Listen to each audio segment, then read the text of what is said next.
The last message I dispatched before I walked out was a refrigerated haul to a grocery distribution center in Terre Haute. Pick up at 6 a.m. Driver's name was Stuffer. Good guy, never late.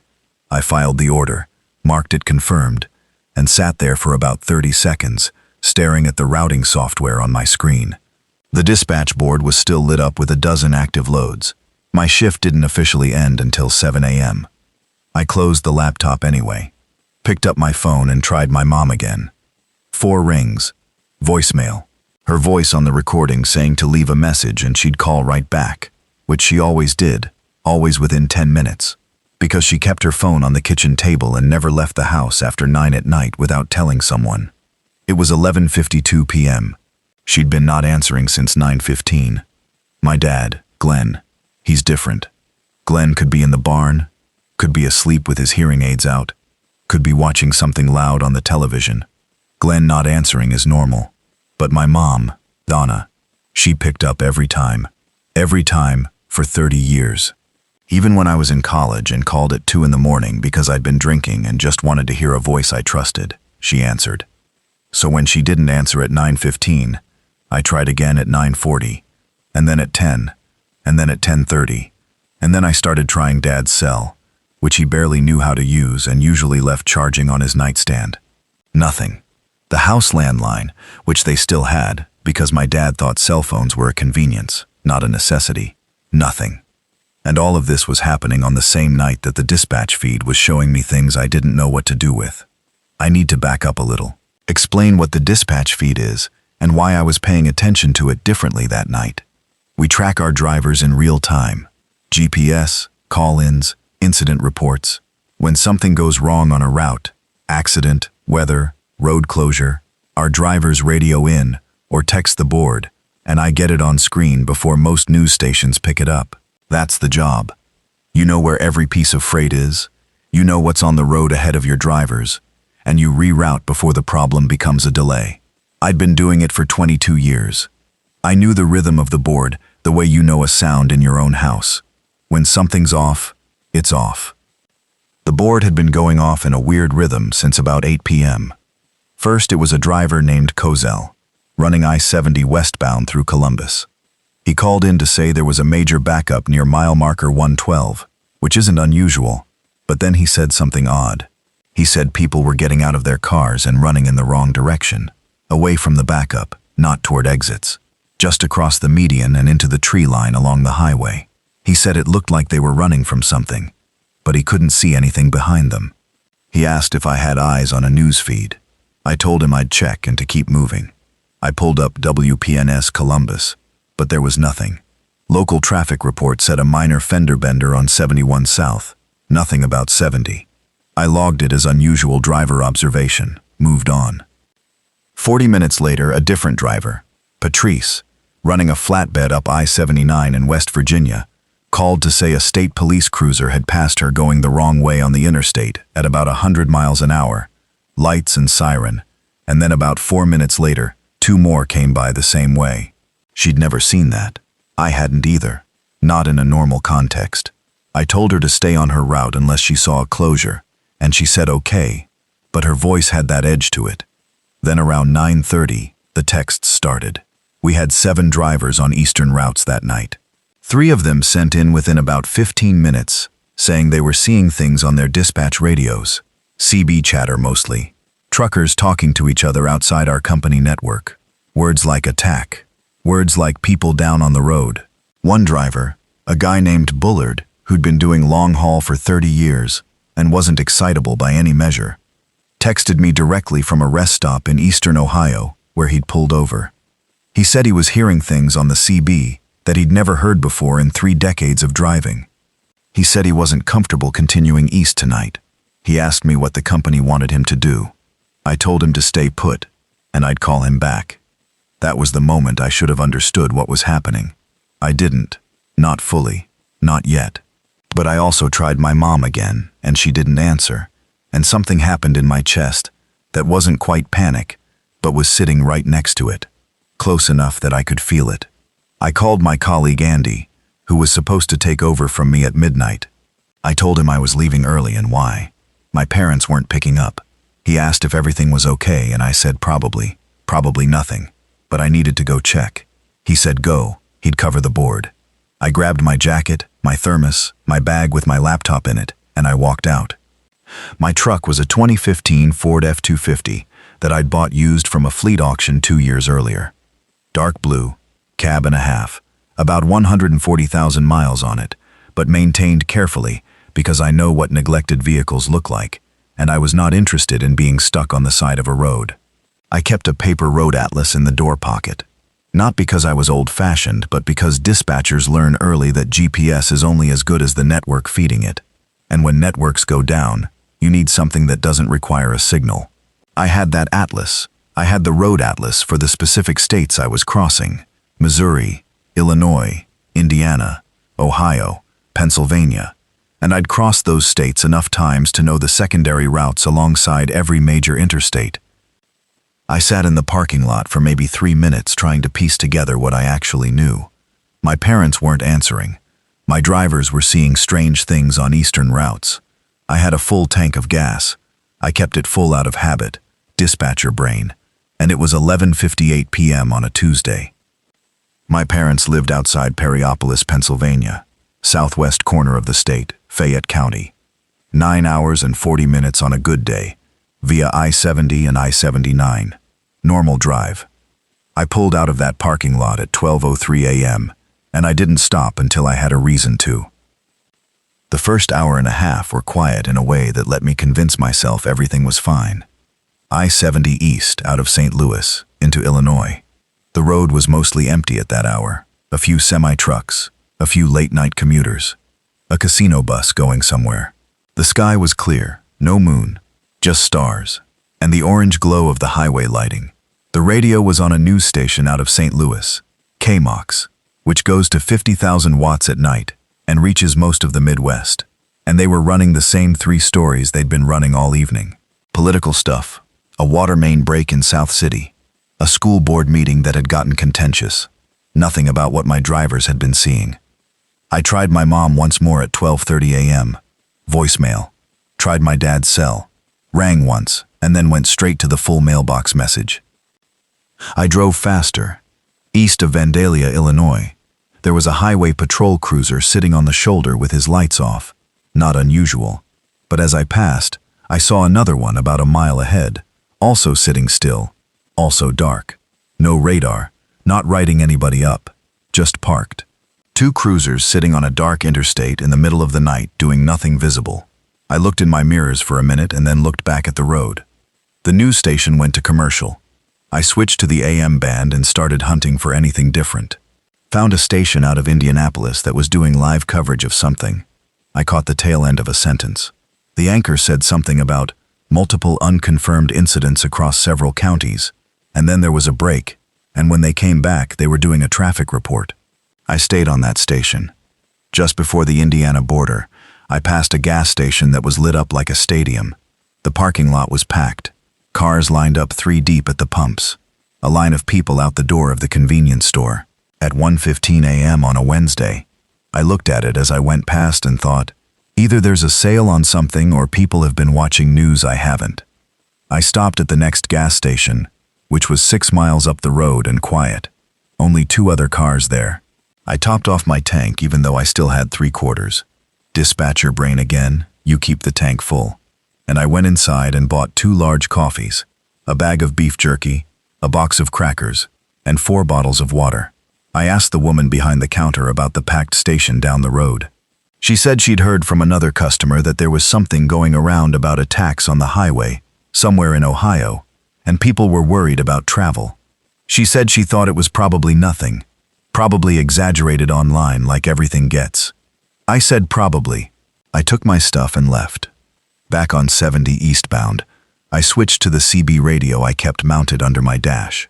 I don't use it often, but I keep it because it's a direct line to what's actually happening on the road, unfiltered.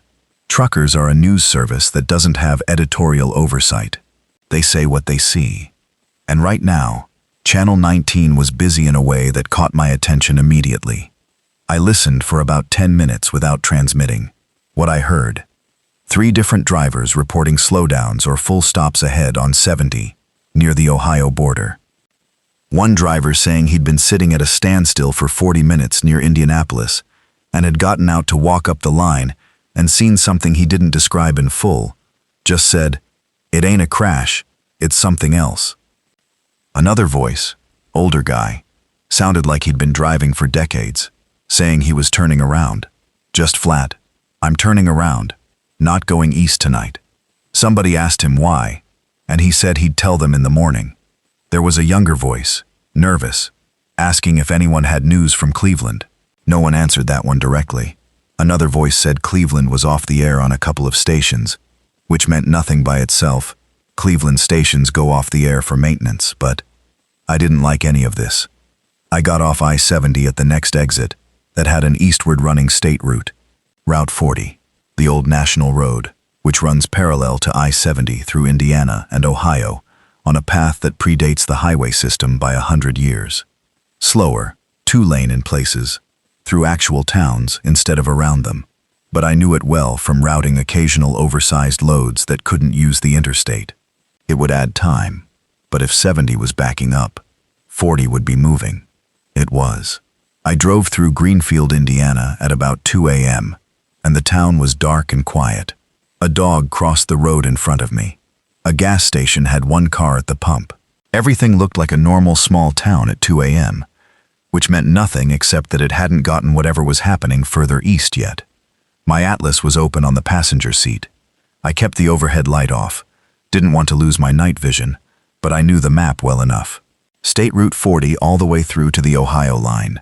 Then pick up Route 40 in Ohio, which jogs a little but runs east through Columbus, then southeast. Then I'd pick up smaller routes to avoid Columbus entirely if I needed to.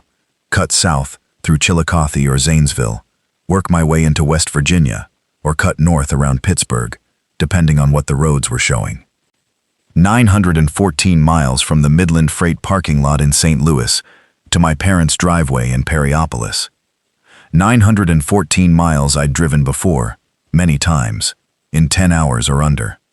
This was not going to be 10 hours. I found this out around 2:45 a.m.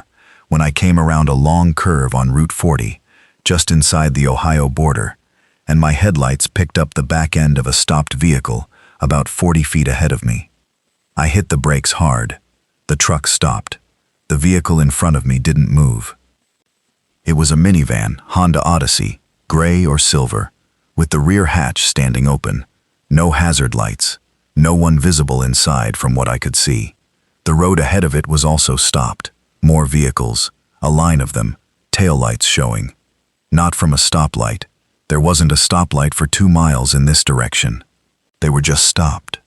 I sat there for a full minute with my engine running and my headlights on and nothing moved. I got out. It was cold. February cold that gets into your collar and doesn't let go. That particular Midwest cold where the ground's frozen solid and the air has that sharp, clean smell.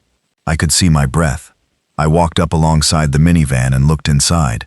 Empty, but not in the way of someone who parked and left. The engine was still warm. I could feel it when I put my hand near the hood. Somebody had stopped recently. Both front doors were open. The driver's seat had a coffee cup in the cup holder, half full. A kid's backpack in the second row. No kid, no driver. I looked up the line of cars. About a dozen vehicles ahead, all stopped. A couple of other doors hanging open. No visible people. No sound, except the wind. I stood there for maybe 30 seconds, and I felt something. Not fear exactly. More like the specific sensation of stepping into a room and knowing immediately that you've walked into the wrong room, that something was happening here before you arrived, and you don't know what. I went back to my truck, got in, put it in reverse, backed up about 300 yards to a crossroads I'd just passed, and turned south onto a county road that I found on my atlas. I didn't know where the people had gone. I didn't stop to investigate. I've had 22 years of dispatch work teach me that when vehicles are stopped in a line on a road and no one's visible, the first thing you do is find a different route, and the second thing you do is log the incident.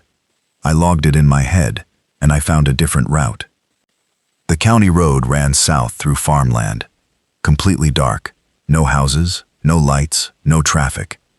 Just me and the beams of my headlights cutting through the dark, and the sound of the road under my tires. That rough county road sound. Chip seal asphalt over concrete, slightly washboard on the edges. I drove with my window cracked despite the cold because I wanted to hear. I don't know what I expected to hear. I just wanted to. I found my way to Route 35 East, which cuts across central Ohio in a direction that wasn't perfect for my purposes, but was a road I trusted to be moving. It was. I passed a gas station in a town called Washington Courthouse around 3:30 a.m., and this one was packed too. Cars in the lot, people at the pumps. The subway inside was open and lit, and had people in line. At 3:30 a.m., I thought about stopping and asking what people were hearing on the news, but I didn't have time. I kept moving. The radio station from Indianapolis was gone. Signal faded out around the state line. I found a Columbus station, and they were now running continuous coverage of something. The anchor called it widespread civil disturbances in several Ohio cities, and said law enforcement was urging people to avoid travel on major interstates. She said the governor was expected to make a statement at dawn.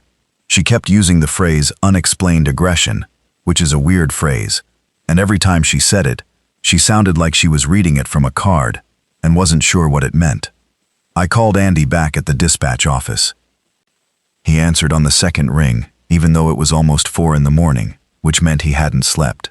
He said, "Cal, you seeing this stuff on the news?" I said I was hearing it on the radio. I asked him what he had on screen. He said we had 6 drivers unaccounted for. 6. Out of 11 on eastern routes. 3 hadn't checked in over an hour, and 3 had last reported from spots on their GPS that showed them stopped in the middle of highway corridors with no explanation. He said he'd been trying to reach them and getting nothing. He said 2 drivers on western routes had turned around and were heading back toward St. Louis. He said the office phone had been ringing with calls from drivers' family members, trying to find out where their husbands and wives were. I asked him what he was going to do. He said he didn't know. He said the company VP was trying to call in to the office and couldn't get through from Atlanta. He said it felt like everything was going sideways at once. I said, yeah. I said try to get the drivers with unaccounted status to check in, and if you can't reach them by 6 a.m., call the state police. He asked if I'd heard from my folks. I said no. He said he was sorry and that he hoped everything was okay. I said thank you and hung up. I drove for another 20 minutes in silence before I turned the radio back on. The Columbus station had updated their coverage. The governor had not made a statement. That had been pushed back. But there were now reports of what the anchor called infected individuals attacking people in Columbus, Dayton, and Cincinnati. She read that sentence fast, the way anchors read things they've been handed that they're not prepared for, and then she paused for half a second before moving on to the next item, which was about road closures on I-71 South. I sat with the word infected for a minute. Infected people attacking people. That's a thing that happens with certain diseases. I knew that. Bath salt stuff. Drug-induced psychosis. I'd heard of it. Probably that. Probably something like that. Except the scale of it. Columbus, Dayton, Cincinnati, simultaneously. And the CB radio I was half listening to still had drivers on Channel 19 talking about I-70 being completely stopped near the Licking County line, and one voice describing something. He was trying to describe it carefully, you could tell. Something he was watching through his windshield in the stopped traffic. He said there was a crowd of people moving between the cars. He said they didn't look right. That's the phrase he used. Didn't look right. He said they were going from car to car and he didn't know what they were doing to the people inside, but he'd seen a woman get out of her car and start running, and 4 of them, 4 of whatever they were, had gone after her. He stopped transmitting after that. I waited a full minute, and then tried him on Channel 19. Called Gray Cab Freightliner on 70, because that's how he'd identified himself earlier. No response. I pressed harder on the gas and tried to think clearly. Here's what I knew by 4 a.m. Clear statements. The way I'd brief a driver before a difficult route. 1. My parents were not answering their phones. Had not been for about 7 hours. 2. There were reports of attacks on highways, major interstates specifically, in multiple eastern states. 3. The attacks involved people described as infected, who were not responding normally to pain or communication. 4. My routes east were compromised. I-70 was stopped. I-79 into Pittsburgh was unknown, but likely the same. 5. I had a full tank, a truck with good tires, a paper map, and I knew back roads across 6 states better than most people know their own neighborhood. The only variable I couldn't assess was what I was going to find at my parents' house.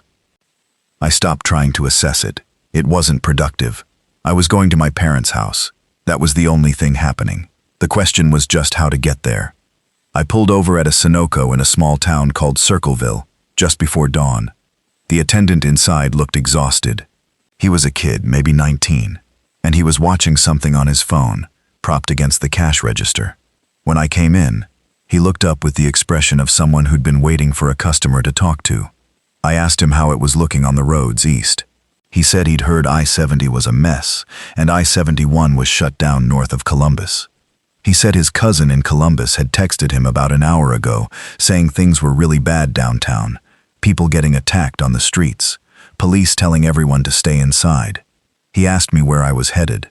I said Pennsylvania. He said he'd heard Pittsburgh was okay so far, that it was mostly the highway corridors where it was bad. I asked him why the highway specifically. He said he didn't know, just what his cousin said. I thought about that while I filled up my tank. Highways specifically. Not cities. Well, cities too. But the cousin in Columbus was talking about a city. But my CB radio had been telling me all night that it was the highway corridors where drivers were seeing it first and worst. And my drivers on eastern routes, the ones who'd gone dark, they'd been on interstates. All of them. I bought a road atlas for Ohio and Pennsylvania, because the one in my truck was a national atlas, and I wanted more detail. I bought 4 more bottles of water, a bag of trail mix, some protein bars, a box of granola bars. I bought a small first aid kit from the spinner rack, and a roll of duct tape, because duct tape is always useful. I thought for a second, and then I also bought a lighter and a small canteen, the kind hikers use. I didn't have a specific plan for those last 2 items. I just thought, smaller roads, unfamiliar gas stations, let's be a little more prepared. Total cost? About $60. I put it on my debit card and the machine worked fine. I remember being surprised by that the debit card still worked normally, that the small transactional machinery of ordinary life was still running, while the bigger machinery was clearly breaking. I thanked the kid and told him to lock his doors. He looked at me sideways, like he wasn't sure if I was serious. I said it again. Lock the doors. He nodded slowly, and I left. Back on the road, I pulled out my Ohio-Pennsylvania atlas and spread it on the seat beside me. I was going to need to thread east through Ohio without touching the major interstates. Route 40 had already shown me problems. Route 35 east was taking me south of where I wanted to be. I needed to jog north a bit, pick up something that could get me through the middle of the state. I planned the route in my head, the way I do routes for drivers. You're not trying to find the fastest path anymore. You're trying to find the most reliable path, the one with the fewest decision points where you might get stopped, the fewest choke points, like bridge crossings and tunnels, the most options to detour, state routes over U.S. routes where possible, county roads as backup. Avoid downtown of any size city. Avoid rest stops on interstates. Gas up before you need to, not when the gauge says you need to. It's not complicated. It's just logistics. I'd been doing it for other people for 22 years. Now I was doing it for myself. The route I settled on, Route 22 east from just outside Columbus, which runs across central Ohio through a lot of farm country and smaller towns, then into western Pennsylvania, through a gap in the hills near the state line, then State Route 51 south through Fayette County toward Perryopolis, mostly 2-lane the whole way, mostly through places where the traffic would be local or passing through, not the volume you get on interstates. I pulled onto Route 22 east as the sky was just starting to get pale on the horizon. 5:40 a.m. I'd been on the road since just past midnight. I was tired in a way that hadn't hit me as tiredness yet. It was still cycling as alertness, because the situation was keeping me sharp. But I knew it was there underneath, stored up, waiting. The road was quiet. I passed through small towns every 10 or 15 miles, each one a specific collection of details that I noted almost automatically because dispatchers read roads. A town with a grain elevator and a farm implement dealer and an auto parts store, 3 churches, a diner with its sign still lit, one early customer visible through the window sitting with coffee. Another town where the only business open was a laundromat, warm lit orange inside, someone visible folding clothes at 6 in the morning. Another town where there was a police car parked sideways across the entrance to the town square, not quite blocking it, close, and one officer standing outside the car on his phone, with his other hand on his belt. I didn't stop. I wasn't going to stop unless I absolutely had to. Every minute stopped was a minute I wasn't getting closer to Periopolis. The radio was getting worse. By 6:30 a.m., the Columbus station had handed off to what sounded like emergency broadcasting. The regular anchor was gone. There was a different voice, reading a list of road closures and shelter-in-place advisories for multiple Ohio counties. The voice had that quality you hear in emergency broadcasts. Flat, deliberate, each word careful, no editorial, no visible emotion, and the content was growing. The list of closures was long. I-70, I-71, I-270 around Columbus, I-75 up toward Toledo, half a dozen state routes around the major cities.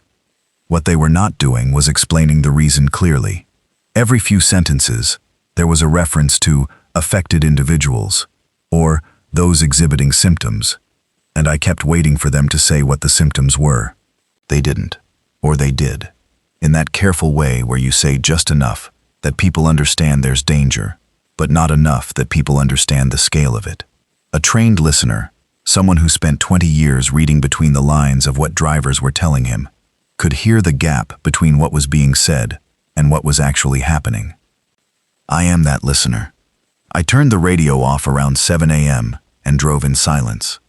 About 45 miles east of Columbus, on Route 22, I saw the first ones. I need to be precise about this, because I've gone back over it in my head many times since, and I want to be accurate about what I actually observed versus what I later filled in from other information. Route 22 runs through a stretch of farm country east of Newark, Ohio. Open fields, hedgerows, the occasional woodlot. It was full daylight by then. 7:20 a.m. Overcast. The sky gray and even. I was driving through a flat stretch between 2 small towns when I saw them at the edge of a cornfield. A standing cornfield from the previous fall. The stalks still up, brown and dry, about 6 feet tall. There were 3 figures at the edge of where the corn met the road shoulder. 2 standing, 1 crouching or low. I slowed without stopping. They were not doing anything that immediately registered as wrong, except that they were standing at the edge of a cornfield at 7:20 in the morning, in February, cold without coats. That was the first thing. No coats. One of them had what looked like a flannel shirt on, and the other had nothing on the upper half at all. Just skin, pale enough that I could see it clearly from 30 feet. The crouching one I couldn't see as well. As I passed, the 2 standing ones turned toward my headlights. They tracked the light, and I saw their faces well enough to know I can only describe it as wrong. I don't have better language for it than that. Their faces looked wrong. Not deformed, not movie monster wrong. Just, the expression wasn't right. The way they moved their heads to follow my truck wasn't right. The tracking motion was there, but it wasn't the motion of a person thinking, "What's that?" and turning to look. It was more animal than that, purely reactive, like something responding to a stimulus without processing it. I hit the gas and kept moving. I didn't stop, didn't slow further. I picked up about 15 miles per hour on the back of that encounter and held it for the next 4 miles, watching my mirrors. They didn't follow. There was nothing in my mirrors except the road. But they stayed in my mind, those 3 shapes at the edge of the field. I ran through explanations because that's what I do. I problem solve. I make lists. I find the rational answer. Drug-addled? Cold enough to be dangerous without noticing, which happens with certain kinds of intoxication. But 3 of them. But the way they moved. But the one without a shirt in February. I called my dad's cell phone. It rang twice and then cut out. Not voicemail, just silence. I tried the house line, a long series of rings, 10, 12, 14, until the line just kept ringing without going to voicemail, which meant something with the system itself. I pressed harder on the gas. I stopped for gas again in a town called Coshocton, Ohio, around 9 a.m. I'd been on the road for 9 hours. The tank was down to just under half, and I had no intention of waiting until I needed gas to get gas. Not on this day. The station was busy. 5 or 6 cars at the pumps, a small crowd inside the store. Not panicked busy, not angry busy, more like anxious busy. People moving with that slightly too fast quality of people who've heard something worrying and are doing things because doing things feels better than standing still. I pumped while I watched. One woman filled up, got back in her car, sat there for 5 minutes without moving, just sat, before she finally pulled out. A man in a farm jacket came out of the store, carrying a case of water bottles and 2 bags of chips, and shoved them in his truck bed. 2 teenagers on a bike rode past on the road without stopping, going west, no bags, no visible supplies, just riding. A dog was sitting by the station entrance, leashed to a post, and the way it sat was watchful, ears up. I don't know why I noticed that specifically. The dog. I went inside. The radio behind the counter was on, and it was now a national emergency broadcast, clear and specific about one thing. Avoid all interstate highways in the affected zones. The affected zones were listed as Ohio, Indiana, Kentucky, West Virginia, Pennsylvania, and Maryland. The broadcast said National Guard units were being deployed, and people should shelter in place, unless they had a compelling reason to travel. It said, check on elderly neighbors and family members. I stood in the candy aisle, listening to that sentence about elderly family members, and felt something move through my sternum, fast, like a current. Check on elderly neighbors and family members. I grabbed what I could use, another 2-liter of water, canned goods from the small selection they had, beans, soup, some kind of beef stew, a 2-pack of AA batteries, a road flare from the automotive section, and a small folding knife from a display rack. I wasn't thinking tactical, I was thinking supplies for my parents, who might not have gotten to a store in the last day or two. My mom's hip made driving difficult. The kid at the register, not a kid, a woman in her late 30s, who looked like she'd been working since yesterday, rang me up, and her eyes were somewhere else. She was listening to the broadcast too. She said, "You going somewhere?" I said, "Pennsylvania." She looked at me for a second. She said, "I've got a sister in Pittsburgh. She stopped texting about 3 hours ago." I said I was sorry. I said Pittsburgh was probably okay. I'd heard that. She nodded without it reaching her face. I paid and left. The drive east through Coshocton and into the hill country of eastern Ohio. The landscape gets different past Coshocton. The flat corn country gives way to rolling hills, wooded ridges, creek valleys. The roads get more winding, less visibility. You come around a curve, and the road curves again, and you can't see more than a few 100 feet ahead. Under normal circumstances, this is one of my favorite stretches of driving in the Midwest. Good topography, pretty in summer, manageable in winter. That morning it felt like the road was only showing me what was immediately in front of me, and nothing beyond.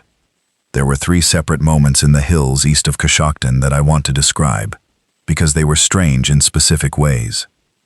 The first, a farmhouse about 100 yards off the road, visible through bare trees. The house was completely dark. The front door was open, standing open, not wide, maybe 30 degrees, like someone had pushed it and kept walking. A light was on in the barn though, just the barn, and the barn doors were closed. I drove past without stopping, but I clocked it. The second, a stretch of road where there were 3 vehicles stopped on the shoulder, a pickup, a sedan, and a U-Haul truck, the kind people rent to move apartments. They were pulled over in a line, neatly, the way you pull over when a fire truck is coming. Except there was no fire truck. There was nothing coming. They were just stopped. I drove past slowly and looked. The pickup and the sedan were empty. The U-Haul, I couldn't see into the cab because it was up high, and I wasn't going to get out and climb up to check. I kept moving. The third, a man standing in the middle of the road around a tight curve, just standing there, facing my direction, but not reacting to my headlights. I was doing about 45, and I braked hard and swerved right, gave him a wide berth on the shoulder, skidded a little on the gravel at the edge, got past him, looked in my mirror and he was turning slowly, turning to track where I'd gone, and in my mirror he looked like the ones at the cornfield, that same quality of movement. I sped up. I was going to stop seeing things like this for a while once I got further into the hills, into smaller and smaller roads. The density of it was tied to the larger roads I was starting to understand. Whatever was happening seemed to start somewhere in populated areas and spread along the routes of travel, following people, following roads. The further I got from major routes and towns, the less of it I was seeing. This was something I filed and held on to. It became important later. The Pennsylvania border crossing at around 11:30 a.m. Route 22 takes you right through. There's no border station on secondary routes, just a sign and a change in road surface quality. Pennsylvania roads on the rural routes have a different feel under your tires, different aggregate in the pavement. Just inside the state line, I pulled over completely for the first time, turned off the engine, got out, and stood on the shoulder in the cold for about 2 minutes. I needed to clear my head. I was running on 11.5 hours of driving with no sleep, had been awake since before my shift started the previous afternoon, so realistically, somewhere around 20 hours without sleep. I was functional. I'd driven long enough in my dispatching years to know my own functional limits, but I was at the edge of where I'd start missing things. Small things first. A road sign, a vehicle, a turn. I drank half a liter of water standing on the shoulder of Route 22 in Pennsylvania in February. I ate about a third of a bag of trail mix. I did the thing my dad taught me when I was a kid, learning to drive on his farm. I looked at the road ahead, far ahead, and then looked back at where I'd come from. And then I took 3 slow breaths. He said it resets your depth perception when you've been staring at the road too long. I don't know if that's scientifically true. I know it works. Then I got back in the truck and drove. The route from the state line to Perryopolis on back roads, Route 22, southeast to Route 51, Route 51 south through the Mon Valley, then a series of county roads I knew from years of visiting my folks. Total maybe 90 miles, in normal conditions under 2 hours. Today I was going to budget 3. I tried the house phone one more time and got silence again. Not ringing, just silence, which meant the line was down. Cell service for my dad's phone and my mom's phone. Nothing. I tried my dad's neighbor, a man named Ted Rickert, who'd lived on the property next door for 30 years, whose number I had from when my dad had broken his arm 2 winters ago, and Ted had called to let me know. It rang 4 times, and then went to Ted's voicemail. I said it was Cal Brennan, Glenn and Donna's son, that I was about 2 hours out, that I needed someone to check on them if possible, to please call me back. He never called back. I drove the Mon Valley route in early afternoon. The Monongahela River on my left through the trees, bare in February. The river's still there, gray and flat below the bank. A barge on the river, actually. I saw it, moving south, loaded with something, and the normalcy of it was briefly stunning. A barge still running. Commerce still running on the river. I watched it through the trees as I drove, and felt something that was close to relief, except it didn't last long enough to be relief. I came into the county roads outside Perryopolis, around 1:30 p.m. These roads I knew by heart. 14 hours of driving had carved them into something automatic. I knew this stretch of county road, knew the dip before the iron bridge, knew that my dad's mailbox had a reflective strip on it that caught headlights at half a mile. I knew the gravel pop of his driveway. I turned onto his driveway, and the gravel made its sound, and my hands on the steering wheel were gripping harder than necessary, and I hadn't noticed. The house looked okay. That's the first thing. Windows dark, curtains drawn.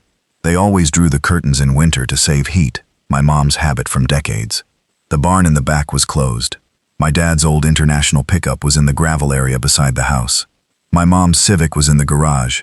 I could see the corner of it. No visible damage. No obvious problem. I parked and got out, and I was across the gravel and up the porch steps before I'd even fully processed that I'd put the truck in park. I knocked.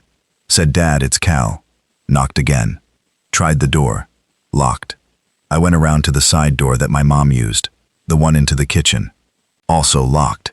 I knocked again and said, "Mom, it's me. It's Cal." I heard something from inside. Movement. Then my dad's voice, muffled through the door. "Cal?" "Yeah, Dad. It's me." A long pause. Then, "You alone?" Which is a strange thing for your dad to ask. "Yeah, I'm alone." The lock turned. The door opened, and there was my dad, 73 years old, still bigger than me even at 73, in his work pants and a flannel shirt, holding a wood-handled hatchet in his right hand. His face did about 6 things when he saw me, and then settled back into the way Glenn Brennan's face usually looks, which is not particularly expressive. He said, "You drove from St. Louis." I said, "Yeah." He said, "Get inside." I got inside. My mother was at the kitchen table with a cup of tea and her rosary in her hands, which is how she handles things she doesn't have other tools for. She looked up when I came in, and she said, "Calvin," the only person in the world who calls me Calvin, and I could see that she'd been scared for a while and was now shifting into something else. Not relief entirely, just a different kind of fear, the kind that has an outlet now. I hugged her. She held on a little longer than she usually does. My dad put the hatchet on the counter and said he needed to tell me some things. He said the phone had gone out around midnight, the landline, just dead. Cell service had been spotty since early morning, and then stopped entirely sometime mid-morning. He'd been watching the news on TV until the power blinked out around noon, which had been brief. It came back, but the cable signal didn't come back with it. He'd been getting AM radio on an old transistor radio he kept in the basement, and what he'd been hearing on that radio was why he'd locked the doors and kept the hatchet close. He said the radio had been describing attacks in Pittsburgh and the surrounding counties. Police response overwhelmed. He'd heard the phrase, "Do not approach," repeated several times, regarding people who were displaying signs of infection. He'd heard a deputy sheriff somewhere. He wasn't sure what county. The signal wasn't clear. Telling people to shelter in place and to make sure to identify visitors before opening doors. He said he'd tried to call me 3 times. I showed him my phone. No missed calls, which meant the calls weren't getting through on his end. He said, "How bad is it out there?" I thought about what to tell him. I thought about the man in the road, the figures at the cornfield, the stopped vehicles in the hills, the empty minivan with the engine still warm. I said it was bad on the highways, and in the bigger towns. I said this area looked quiet so far. I said we should assume it was coming, and plan accordingly. He nodded slowly. He'd spent 40 years working with steel, and another 20 farming. He wasn't a man who panicked. He took the information, processed it, and started thinking about what to do with it. He asked me, "How long do you think we'll need to stay put?" I said I didn't know. Probably at least weeks, possibly more. He nodded again. He said, "Then, we've got some work to do." That's my dad, 73 years old, hatchet on the kitchen counter, finding out the world is ending, and his response is, "We've got some work to do." I looked at my mother. She said, "Eat something first." "You look terrible." I sat down and ate the last of the crackers I'd bought at the Sunoco in Circleville, and a can of soup she heated on the gas stove, and I drank 2 cups of coffee and sat there for about 8 minutes without talking, which was the first time I'd been still in 15 hours. Outside, through the kitchen window, the backyard was quiet. The bare oak tree, the edge of the machine shed visible around the corner of the house, the fence line running east into the field. It was 2:04 p.m. on a Wednesday. I'd left St. Louis just after midnight, 14 hours. Not the 24 it would eventually take to hit the full measure of this. But the driving wasn't done yet either. Not in the long sense. I'd just completed the first leg. The rest of it was just starting. Day 1, late afternoon. My dad and I walked the property before the light went. His land is about 40 acres. Not a working farm anymore. Hadn't been for 15 years. But he kept it. The house sits close to the county road, which is a 2-lane blacktop that sees maybe 30 cars a day in normal times. Behind the house, the property runs back through old hayfields, grown over now, high grass and occasional shrub, to a wood line about 500 yards in. The machine shed is about 80 feet from the house, a metal-sided building about 40 by 60 feet that he used to keep his hay equipment in before he sold it.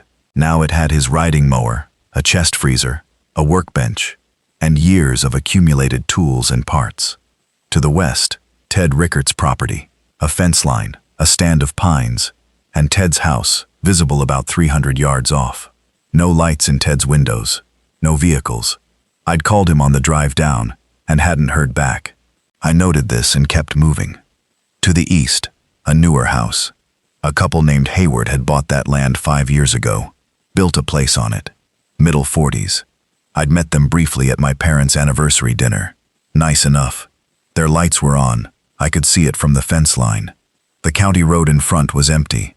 Not one vehicle passed while we walked. My dad showed me his supplies without me asking. He was already thinking that way. He had a chest freezer in the machine shed with about 60 pounds of venison in it from his fall hunt, and maybe 30 pounds of other meat, pork chops, chicken, ground beef from the last time he'd bought in bulk. He had a pantry in the house that my mother stocked the way her mother had stocked it. Deep, canned goods in rows, dried beans and rice, pasta, flour, sugar. He showed me the basement, where there were more of the same plus 2 cases of mason jars already filled with vegetables from their summer garden. He had a gravity-fed well with a hand pump in the basement.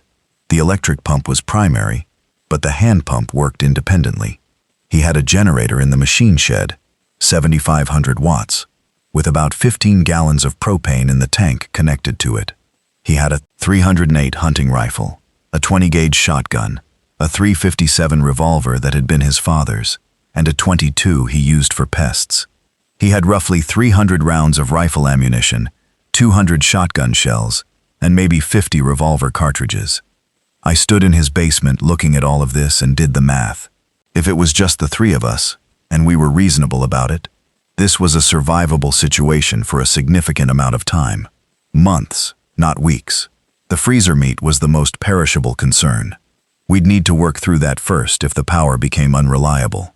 The canned and dried goods were well stocked.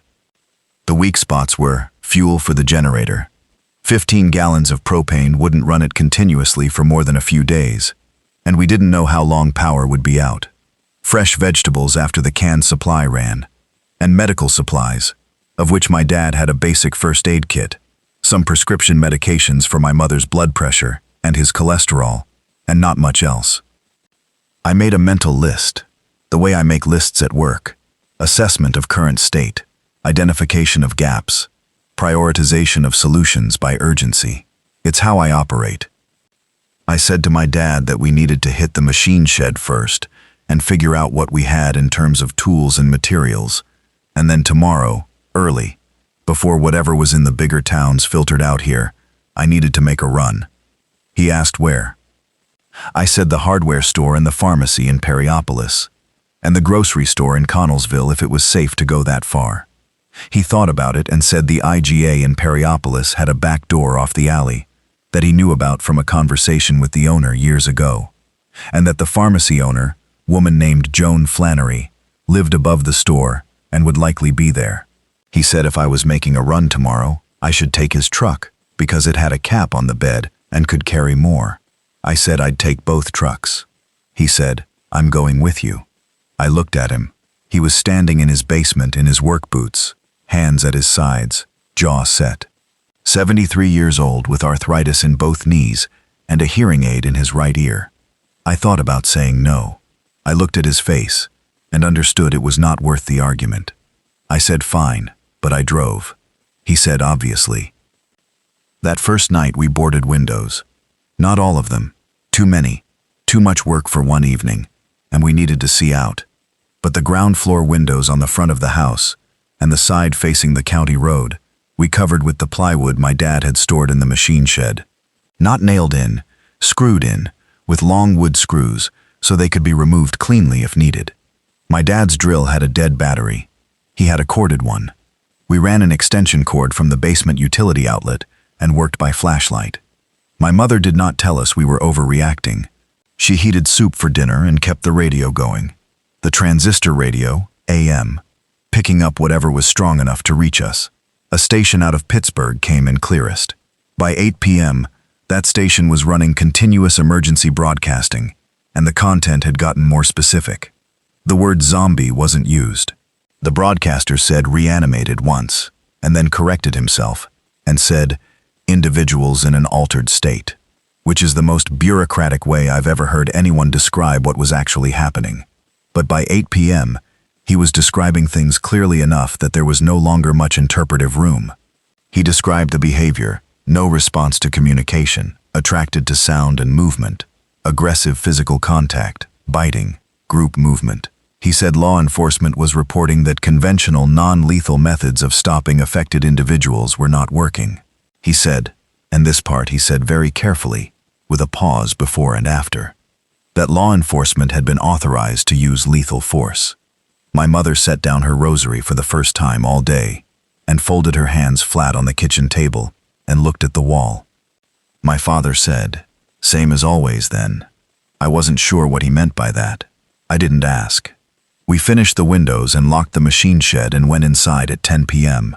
My mother had made up the guest room for me.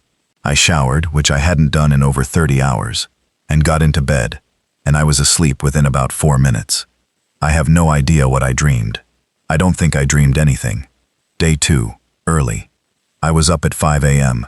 Old dispatcher habit. Early shift starts at 6, which means you're in by 5:30, which means you're up by 4:30. The body does it automatically now.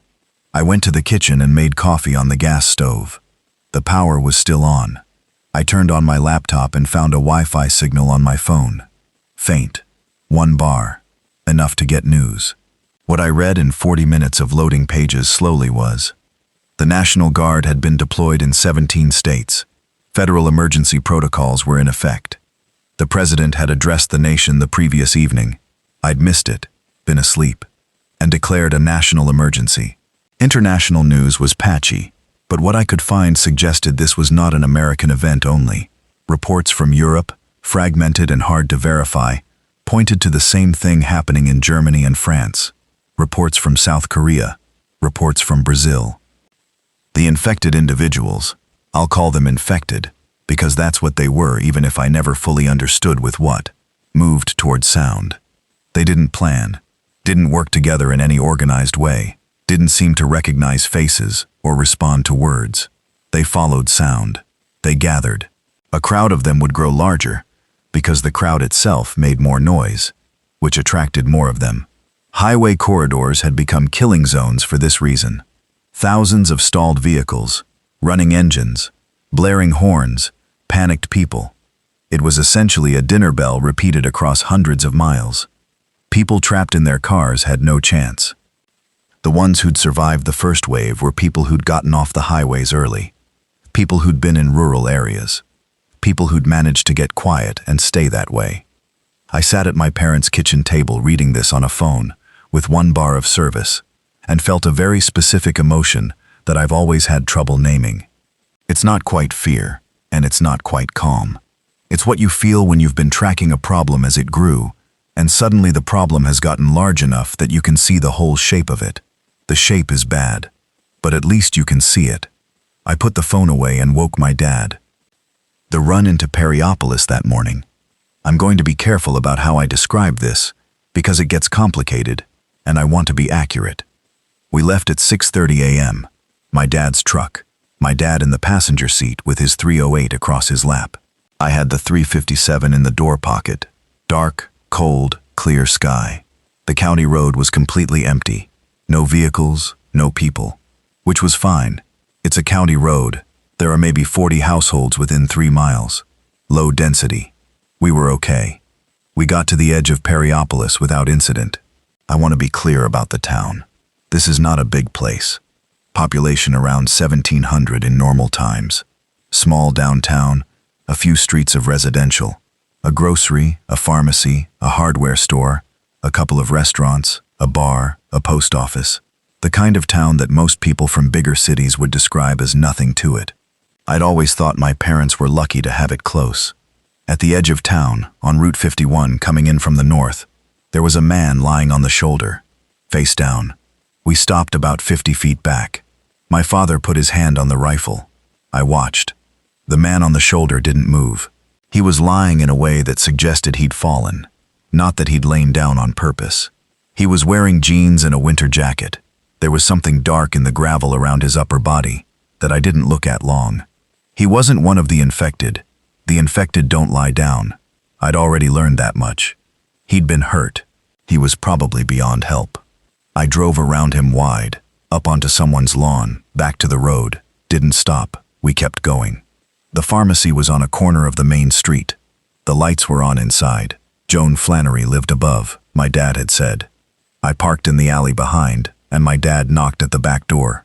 After a long minute, the woman's voice came through the door asking who it was. My dad said his name. Another pause. Then the door opened. Joan Flannery was maybe 60, gray-haired, wearing a bathrobe over her clothes. She had a baseball bat in her hand that she was not self-conscious about at all. She recognized my dad immediately, and her face shifted. She said, "Glenn, what the hell is going on?" My dad said we didn't have a full answer to that, but we needed some things and we'd pay whatever she wanted. She said, "Get in quick." We grabbed what I'd identified as critical: blood pressure medication for my mom, cholesterol medication for my dad, a bottle of generic ibuprofen, a bottle of aspirin, 2 bottles of hydrogen peroxide, 2 packages of gauze, adhesive tape, 2 ace bandages, a blood pressure cuff, and, I saw it on the shelf and grabbed it, a bottle of amoxicillin that was behind the counter and that Joan handed over without me asking for it, saying she figured we'd need it before a doctor was reachable. I left her $300 in cash, which I'd pulled from an ATM the previous week for a purchase I'd never made. She said that was too much. I said it wasn't close to enough, and we left. The IGA grocery was 2 blocks up, and my dad's information about the back alley was accurate. The back door was unlocked, propped with a bucket, and the store owner, a man named Earl Watts, was inside pulling inventory with his teenage son. He'd clearly been expecting people to come the back way. He had a handwritten list on the door that said what he was asking for what, and a note that said no more than 3 items per category per person. I'd never met Earl. My dad knew him to nod to. Earl looked us both over and then said, "Take what you need. Pay if you can." We loaded the truck bed as fast as we could work.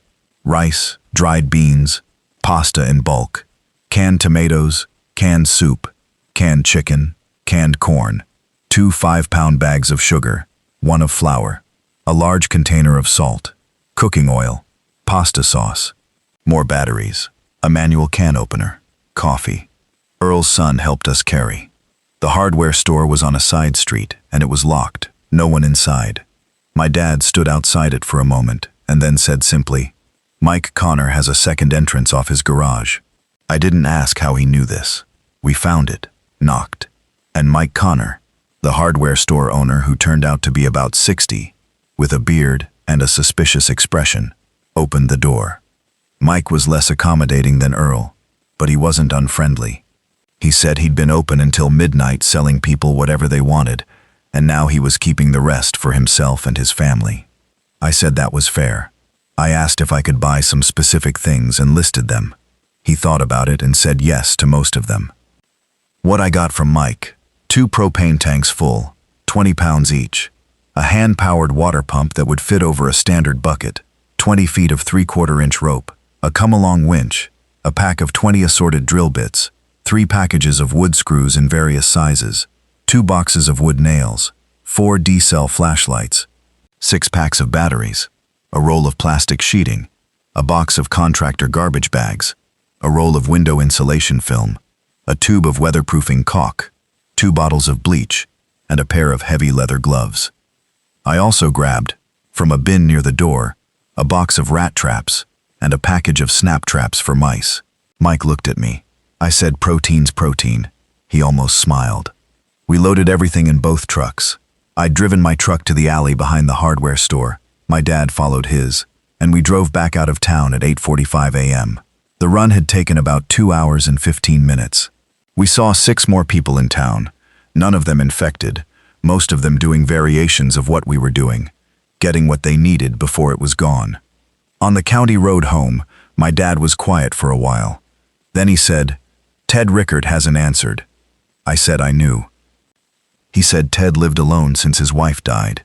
He said Ted was 79. I said I'd go over tomorrow morning, on foot, cut through the pines. He nodded. He didn't say anything else about it, but I knew what he was thinking, and I was thinking it too. Day 3. Ted Rickard's house. I went through the pine break on the west fence line at 7 a.m., on foot, without a weapon, which my father objected to. I compromised. I took the .357 in my coat pocket. I left the rifle with my dad at the house. The pines were about 40 feet of dense screen, perfectly quiet inside them. No wind that morning, clear again, cold, my breath showing. I came out the other side onto Ted's field, which was just unmowed grass, and crossed to his house. His truck was in the drive, back door unlocked.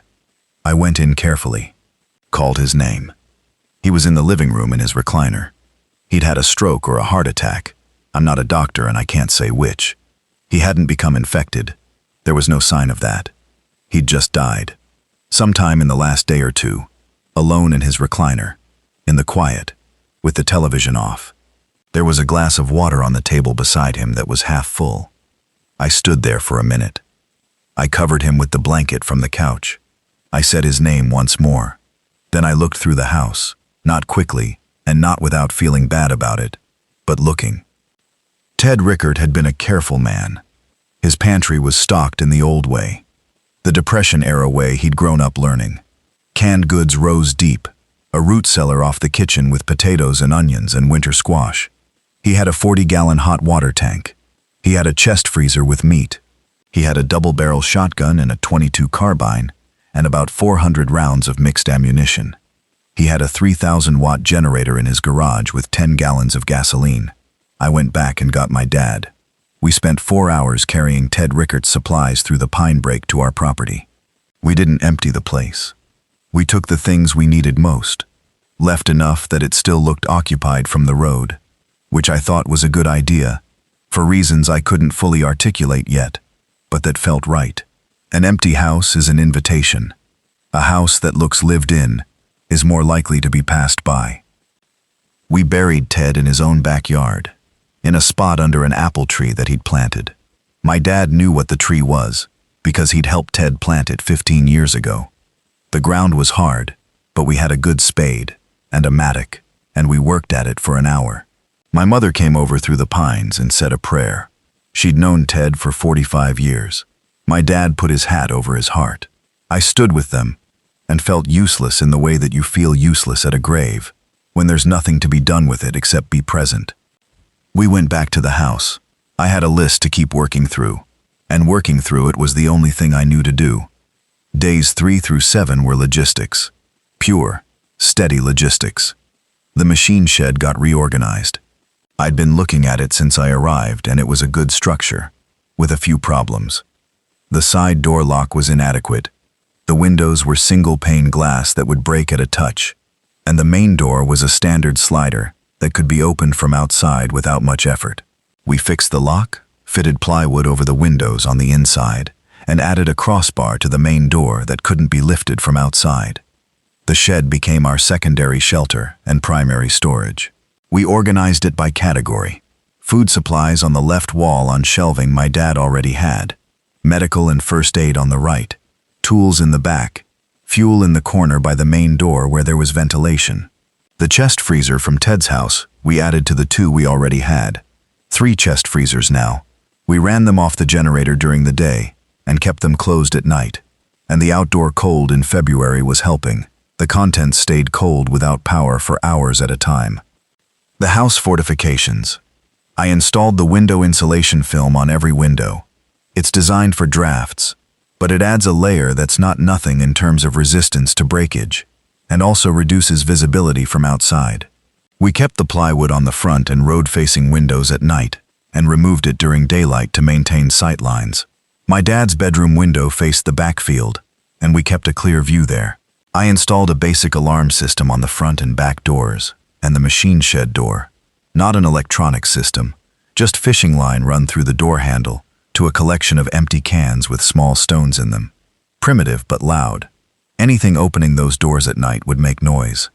We identified a water backup plan. The well's electric pump was the primary, and it was running fine.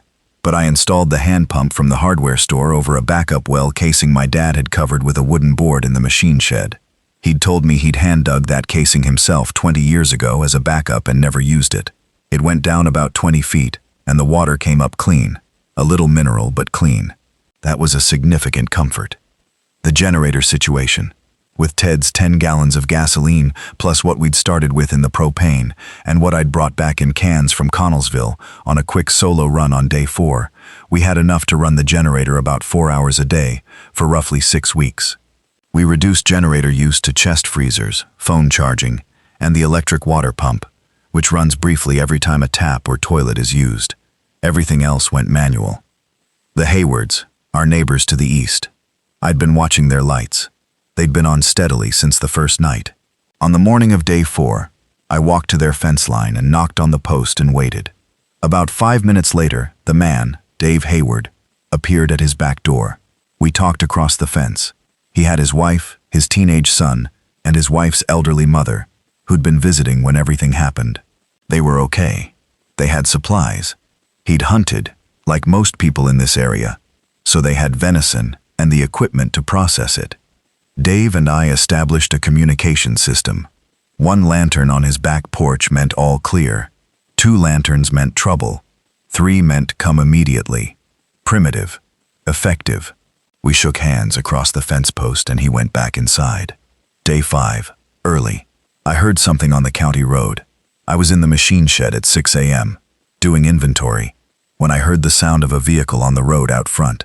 I went to the side of the house and looked through a gap in the plywood over the front window. A pickup truck, moving slowly, going south. Old truck, mid-80s by the look of it, rusted badly, running rough, going slowly, not because it was damaged, but because whoever was driving was looking at the houses they were passing, looking carefully. It went past, without stopping. I watched it go out of sight south. Then I went back in and told my dad about it. He said, neighbor or looter? I said the driving behavior looked more like the second. He said, then I'll start sleeping with the 308 in the bedroom. He already was. I suspected. Day 7. The first encounter with infected. I saw the first one during what I'd started calling my morning walk. Every morning I did a perimeter loop, from the house to the machine shed, along the back fence, down the east fence line, around to the front, back to the house. About 300 yards total, looking for signs. Animal tracks, unusual tire tracks on the dirt at the field edges, anything displaced. On day 7, at the back fence, I saw one at the tree line. 500 yards. I had my dad's hunting binoculars. Good ones, 10 by 42. I stopped and watched. It was a man, or had been. I keep thinking in past tense about them without entirely deciding why. Average height, probably 40s, no visible coat, standing at the edge of the wood line, partially obscured by branches. He wasn't doing anything, wasn't moving toward me. He was just there, standing. And there was something in the way he was standing that was wrong, in the same way all of them had been wrong from the first day I'd seen them. The posture wasn't quite human. Not the shape, but the quality of stillness. Like a bird that stopped to listen. Except the stillness wasn't attention. It wasn't pointed at anything. It was absence. I stood at the fence for 5 minutes watching him. He didn't move in my direction. I hadn't made any significant noise. I was downwind, and I'd been moving quietly, a habit I'd picked up fast. After 5 minutes, I walked backwards slowly, until I was far enough from the tree line that I felt comfortable turning around. And then I went back to the house and told my dad. He said, "One?" I said I'd only seen one. He said, "They don't come alone for long." He was right, as it turned out, but they didn't come in numbers to our specific property for another 3 weeks. In the meantime, that single figure at the wood line told me something that I adjusted everything else around. The woodlot at the back of the property was no longer safe. I needed to think about the perimeter differently. I spent the rest of day 7 building barriers. Not walls, not fencing, though we'd reinforce the existing fence on the wood line later. What I built that day was more about signal than structure. I ran fishing line across the gap in the back fence at shin height and knee height, each line fitted with the can alarms I'd also used on the doors. A tripwire system, essentially. Anyone or anything moving through the fence in the night would hit the lines and make noise. I extended the system 30 feet out from the fence, along the most direct approaches. It was also on day 7 that I started the log. Not a diary, not an emotional processing document, just a logistics log, the kind I'd kept at the dispatch office. Date, weather, supplies status, any incidents, any changes to routine. It helped me think. When you write it down, you can see it more clearly. You can see patterns. The log ran to 47 pages over the following months. Week 2. The world outside, starting to show us its new shape. The AM radio was my primary outside information source. I'd learned to read it the same way I'd learned to read the dispatch board, not just for what it said, but for the gaps, the things said carefully, the things not said at all. What the radio told me by the end of week 2, the infected did not die of cold. I'd hoped for this. February, in southwestern Pennsylvania, below freezing most nights. I'd hoped that the cold would slow them or stop them. It slowed them somewhat. They moved slower and cold, but they didn't die from exposure the way an unprotected human would. That was one I had to adjust to. The military had established what they were calling secure corridors between certain cities, but these corridors were not the interstates. The interstates were confirmed loss, officially abandoned, blocked with abandoned vehicles for hundreds of miles, now so dense with the infected that no coordinated effort to clear them had been seriously attempted. The secure corridors the military was using were specific routes they'd cleared and kept cleared, mostly moving north-south through areas that had already been hit hardest. Not a lot of detail on where exactly, and I suspected that vagueness was intentional. Rural areas, places like Fayette County, were neither fully secured nor abandoned. They were in what the broadcasts called a transitional zone, which meant some infrastructure still working, some supply lines partially intact, some law enforcement still operating, but no guarantees of any of it. We were on our own in most practical senses, but we weren't being actively written off either. There were approximately 400,000 people in military and government-organized shelter sites across Pennsylvania.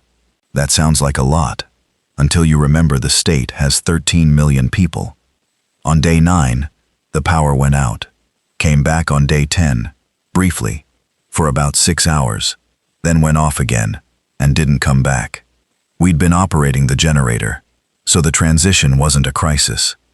But it was a marker. The grid was gone, and it was staying gone in this area for the foreseeable future. The propane and gasoline situation became the critical variable at that point. We had enough to run the generator 4 hours a day for 6 weeks, as I'd calculated. But that was before we lost grid power. Now the generator wasn't supplementary, it was primary. I cut generator time to 3 hours a day. The chest freezers stayed closed except when we were actively getting food. The temperature outside was helping. We'd started keeping a snow cache in the machine shed, buckets of packed snow covered with plastic sheeting, as a secondary cooling method for meat we were cycling through. The wood stove in my parents' living room became the primary heat source. My dad had 2 cords of firewood split and stacked along the machine shed wall. I added to it on day 10 and 11 by felling 2 dead elms along the back fence line and splitting them by hand, which took me most of 2 days, and reminded me that I was not in the physical shape I'd once been. My hands blistered at the bases of all 4 fingers. I wrapped them and kept working. On day 12, Dave Hayward came over to the fence line with his son Tyler, who was 17. He had something in his hand, a printed page. He said he'd gotten it from someone on the road, a woman traveling through who'd stopped. She'd had a small tablet and had downloaded it before she lost signal. He held it up so I could see. A map. Not a standard road map. A hand-annotated map of the area, covering about a 30-mile radius, with certain roads marked in 2 different colors. One color for routes that had been confirmed clear within the last few days. Another for routes confirmed blocked, by infected concentrations, by abandoned vehicles forming barriers, by deliberate barricades set up by survivors. The woman who'd printed it had gotten it from someone who said a group of people in the area were compiling and sharing route information. Not an official thing, just survivors keeping each other informed about what roads were passable. I looked at this map for a long time. I recognized the roads. I knew most of them from the county route system I'd used for regional dispatch work over the years. And I saw something in the pattern of the blocked routes that I'd been suspecting since the drive down. Every marked major highway, every route of size, was blocked. Not just the interstates. The state routes that ran through towns. The U.S. routes. Anything that had been a significant travel corridor before. Blocked, without exception.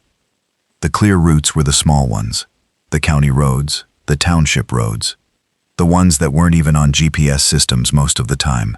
That you needed a paper county atlas to know existed. Logistics. Transportation networks. I'd spent 22 years understanding how things moved and why, and the pattern on that hand-annotated map was telling me something very specific. The infected were concentrated along the major transportation corridors, because that's where people had been. People fleeing, driving, panicking. They'd made noise and drawn the infected, and now the infected were densely packed along every major road in the region, from the interstates down to anything significant. The small roads were quiet because they'd always been quiet, because nobody used them except locals, because the noise had never been there to draw anyone. I borrowed the map from Dave long enough to copy it onto a blank page from my logistics notebook. I noted the pattern of clear and blocked routes, and I started building a mental model of how things moved in this new world, the same way I built mental models of traffic flow and freight routing in the old one. It's different now, but it's not incomprehensible. Week 2 also brought what I'll call the first real scare, which happened on day 13, and which I think about more often than I'd like. My mother needed her blood pressure medication refilled. We'd gotten a supply at Joan Flannery's pharmacy in the first run, but Joan had given us what she had on hand, and it wasn't a full prescription quantity. My mom takes lisinopril, which is common enough that it was in stock, but the bottle Joan handed over had maybe enough for 3 weeks.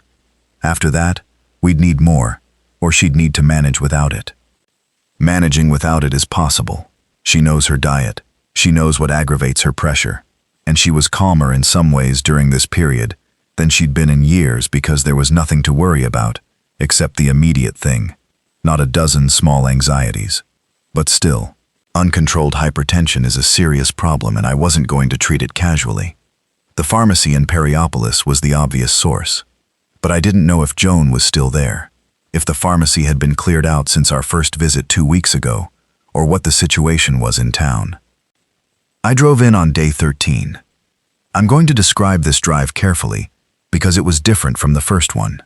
The county road into town, normally empty at 6 a.m., had one vehicle on it, a white van, stopped at the side of the road near a farm driveway, running, no one visible.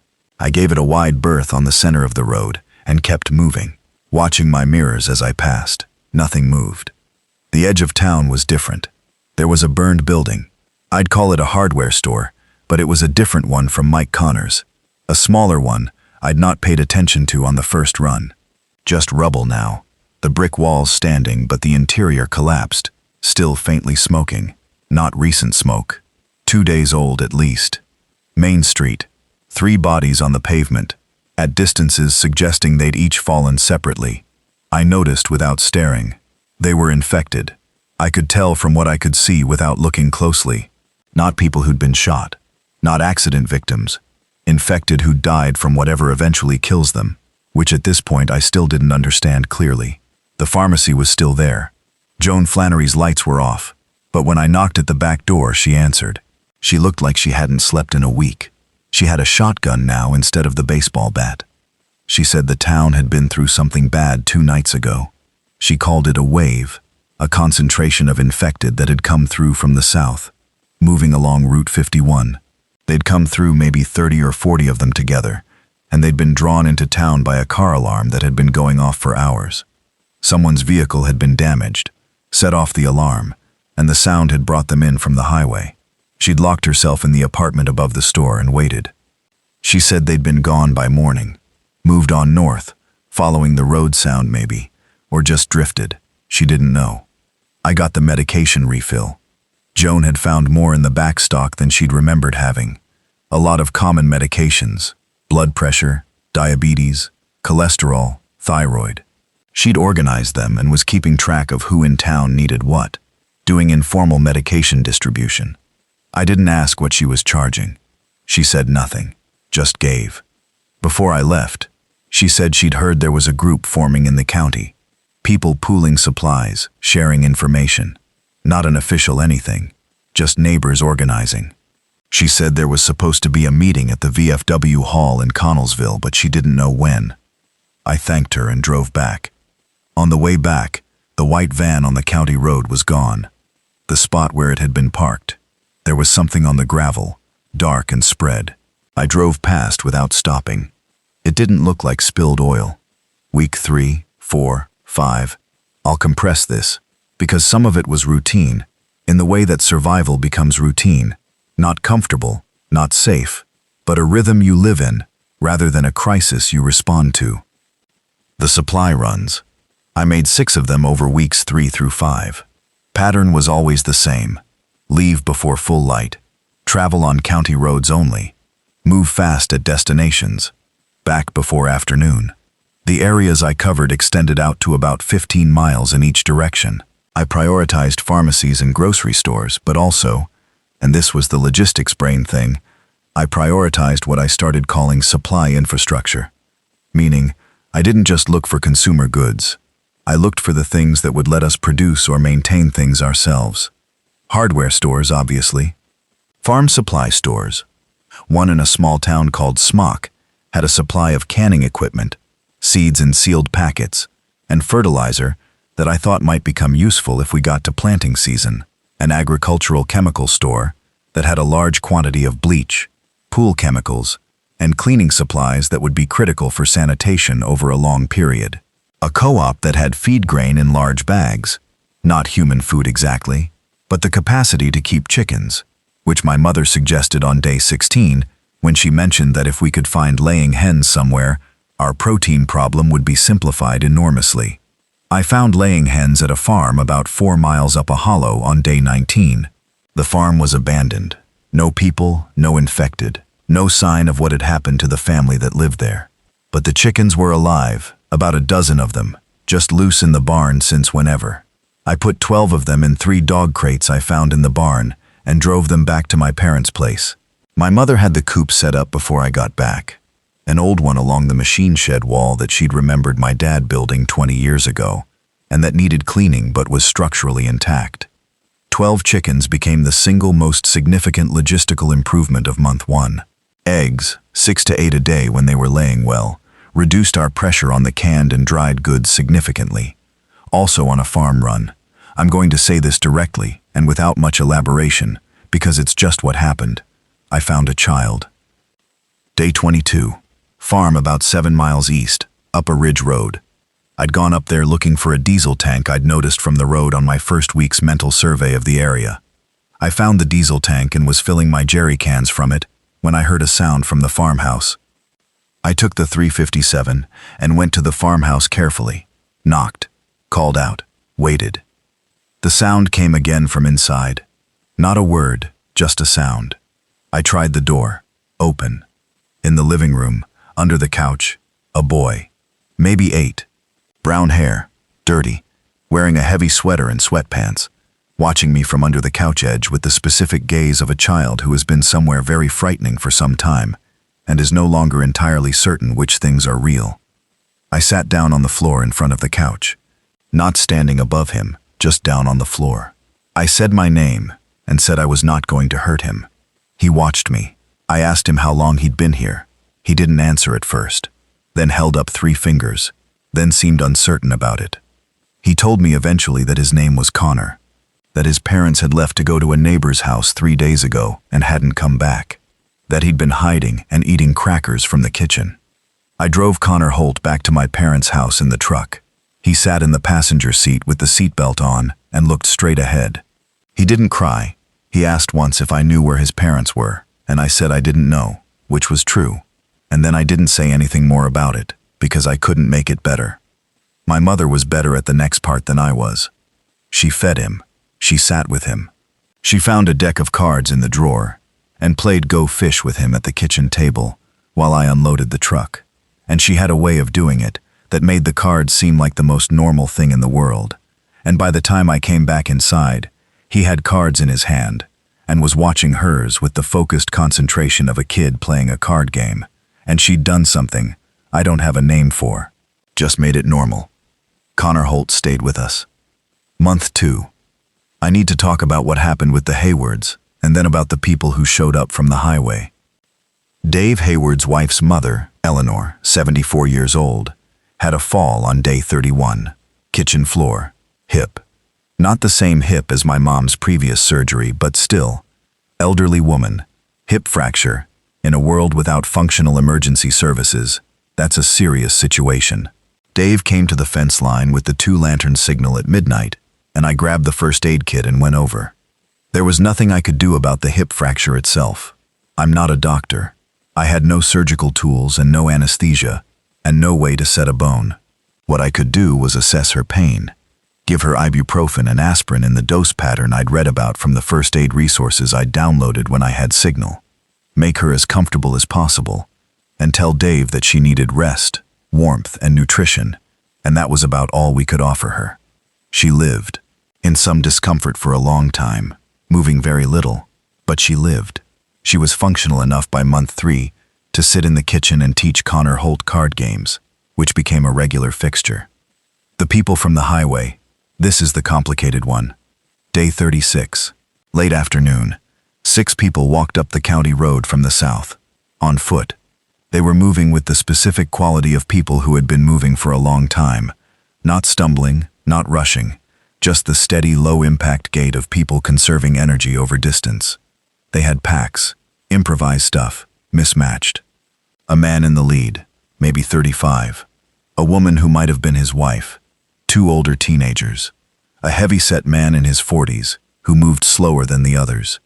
A young woman, early 20s, one arm in a sling. They stopped at the edge of my parents' driveway when they saw me. I was standing on the porch. I had the 357 visible, not pointed, just on my hip. The man in the lead held both hands up. He said they were coming from Uniontown. He said they'd been walking the back roads for 4 days after the main road was blocked. He said they had no weapons, no food left, and they weren't looking for trouble. He said they'd seen the smoke from our chimney. I stood on the porch and thought for about 10 seconds. Here's what I knew. They were clearly not infected. They were clearly in need. They were 6 people, 1 injured, in a group that included teenagers and an older man. Not a combat force, not an obvious threat. I'd been thinking about what to do if people showed up since the first week, because I knew they would. I came off the porch and walked to the driveway edge. I said, rules. If they wanted to stay, there were rules. You work, you eat.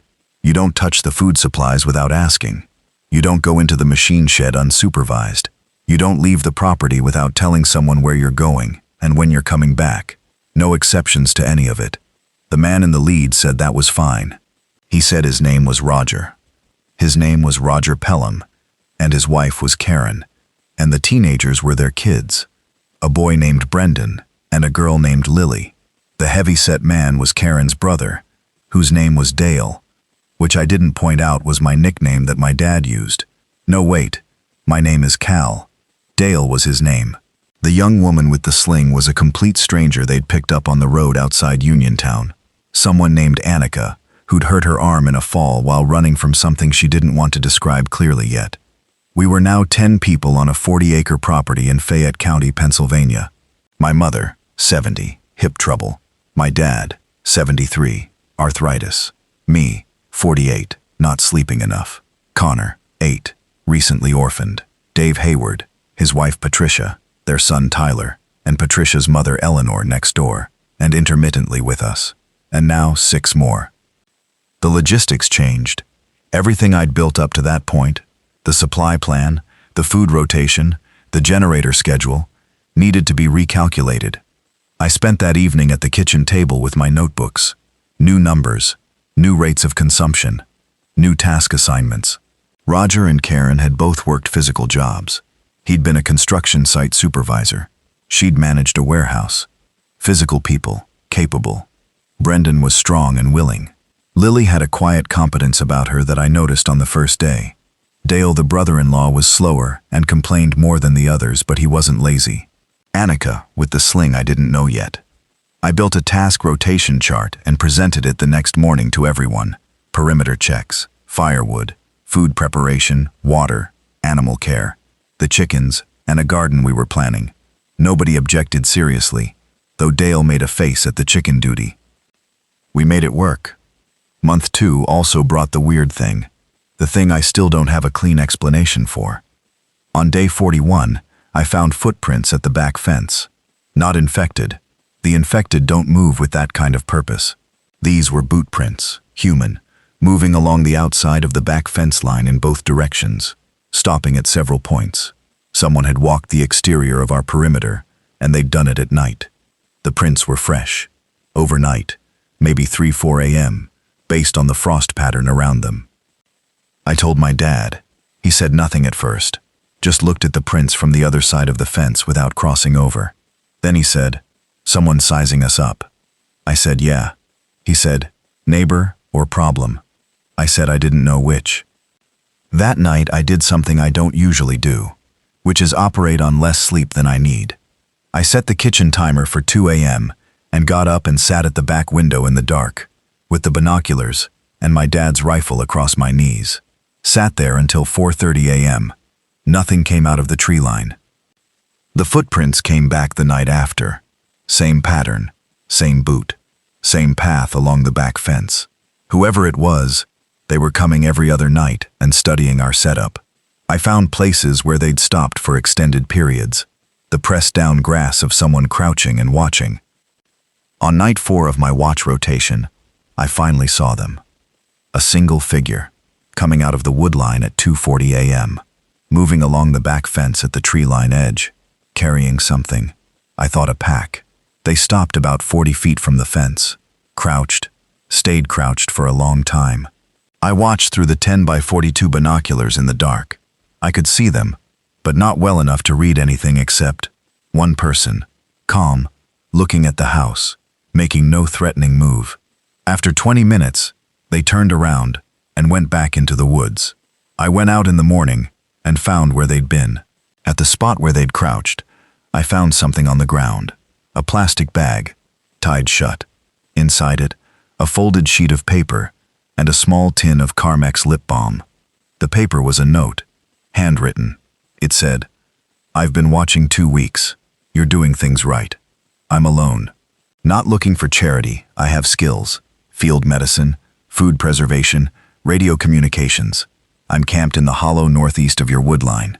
If you want to meet, put a yellow cloth on the back fence post at first light. If not, I'll stop coming." No name. The handwriting was small and careful. I showed it to my dad. He read it twice, and then looked up and said, "Field medicine." I said, "Yeah." He said, "Eleanor Hayward still hasn't been seen by a doctor." I said, "Yeah." I put a yellow cloth on the back fence post. The person who emerged from the wood line the following morning, walking calmly across the field with hands visible, was a woman in her late 40s. She had a large pack, a walking staff, a heavy coat, and she moved with a deliberate steadiness that told you she'd been moving through difficult terrain on purpose for a while. Her name was Ruth, and she was a former Army combat medic who'd gotten out 8 years ago and gone back to school to become a physician's assistant. She'd been at a rural clinic in West Virginia when everything started, and had spent 6 weeks working through the chaos before the clinic was overwhelmed, and she'd left on foot. She said she'd been making her way north generally, avoiding roads, living rough, and she'd come through our woodlot 2 weeks ago and seen our setup and decided to study it before approaching. She said she'd done this with 2 other properties before ours. One hadn't reacted well, fired a warning shot when they saw her on the property line.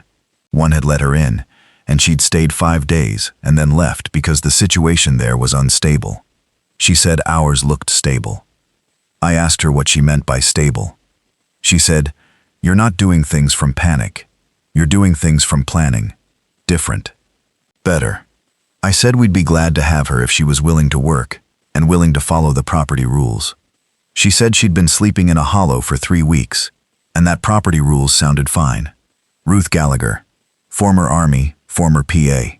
She saw Eleanor the same morning, set the hip with improvised stabilization she made from materials in the machine shed, gave her a pain management protocol using what we had, and in 3 days, Eleanor was more comfortable than she'd been since the fall. She set Annika's arm properly.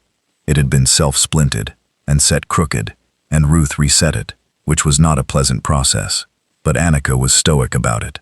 She also found in the first week that my mother's blood pressure was running higher than her medication was managing, and she adjusted the dosing based on a protocol she had memorized from her clinic work and explained to me carefully so I could maintain it if something happened to her. Ruth had a shortwave radio in her pack. A good one, Texun PL880. She said the model meant something to her even now. She'd been using it for years before. It could receive shortwave broadcasts from far away, and it had a transmit capability on certain bands. She hadn't been transmitting, because transmitting with a radio attracts attention in a world where you don't know who's listening. But receiving, she'd been receiving signals for weeks. On the third night she was with us, she sat in the kitchen after dinner, with the radio and the 3 adults who were awake, and she told us what she'd been hearing. There were survivor communities, plural, that were broadcasting on shortwave. Some of them were organized settlements, one that called itself Ridgepoint out of somewhere in West Virginia, one that broadcast from what it described as a northern safe zone that was vague on location but specific about medical and food infrastructure. There was a military frequency that broadcast schedule updates and coordinate system information that Ruth said she could parse. She'd learned military comms in her service years, and which was describing supply operations along cleared routes in rural areas. And there was one broadcast, irregular, that she'd picked up 4 times over the preceding 2 weeks. A man's voice, reading coordinates and descriptions. She'd written them down in her notebook. The coordinates, when she plotted them on a road atlas, pointed to an area about 90 miles southwest of us, eastern West Virginia, rural, remote. The descriptions were of what he called the depot. He described it as a large agricultural supply facility, a former fertilizer and seed distribution center that had been repurposed as a survivor supply point. Food, medicine, fuel, seeds, tool stock, clothing. He said it was maintained and defended, that it accepted newcomers, that it operated on a trade system. You bring what you have, or offer skills, you take what you need. He gave the coordinates each time he broadcast, nothing else, no name, just the location and the description. I sat with this for 3 days before saying anything about it to the others. 90 miles, southwest, mostly through rural West Virginia hill country, on back roads only, because there was no other option now. The major route between us and that location, what would have been the most direct driving path, ran along the Monongahela River Valley and then along State Route 119 south, which by Ruth's account and the information from that annotated map Dave Hayward had shared was absolutely compromised. The highway corridor between Pittsburgh and Morgantown had become, I was going to understand this more specifically later, but even at this point I was beginning to see the shape of it, a migration route. This is the thing I need to explain because it took me a while to understand it fully, and it's important to the rest of the story. The highways aren't just blocked. They're alive in a way that nothing else is. The infected are not scattered across the landscape uniformly. They're concentrated, deeply concentrated, along the major transportation corridors, interstates, U.S. routes, state routes through significant towns. The reason for this is not complicated when you think it through as a logistics problem. Those are the corridors where the outbreak hit first and hardest, because those are where people were.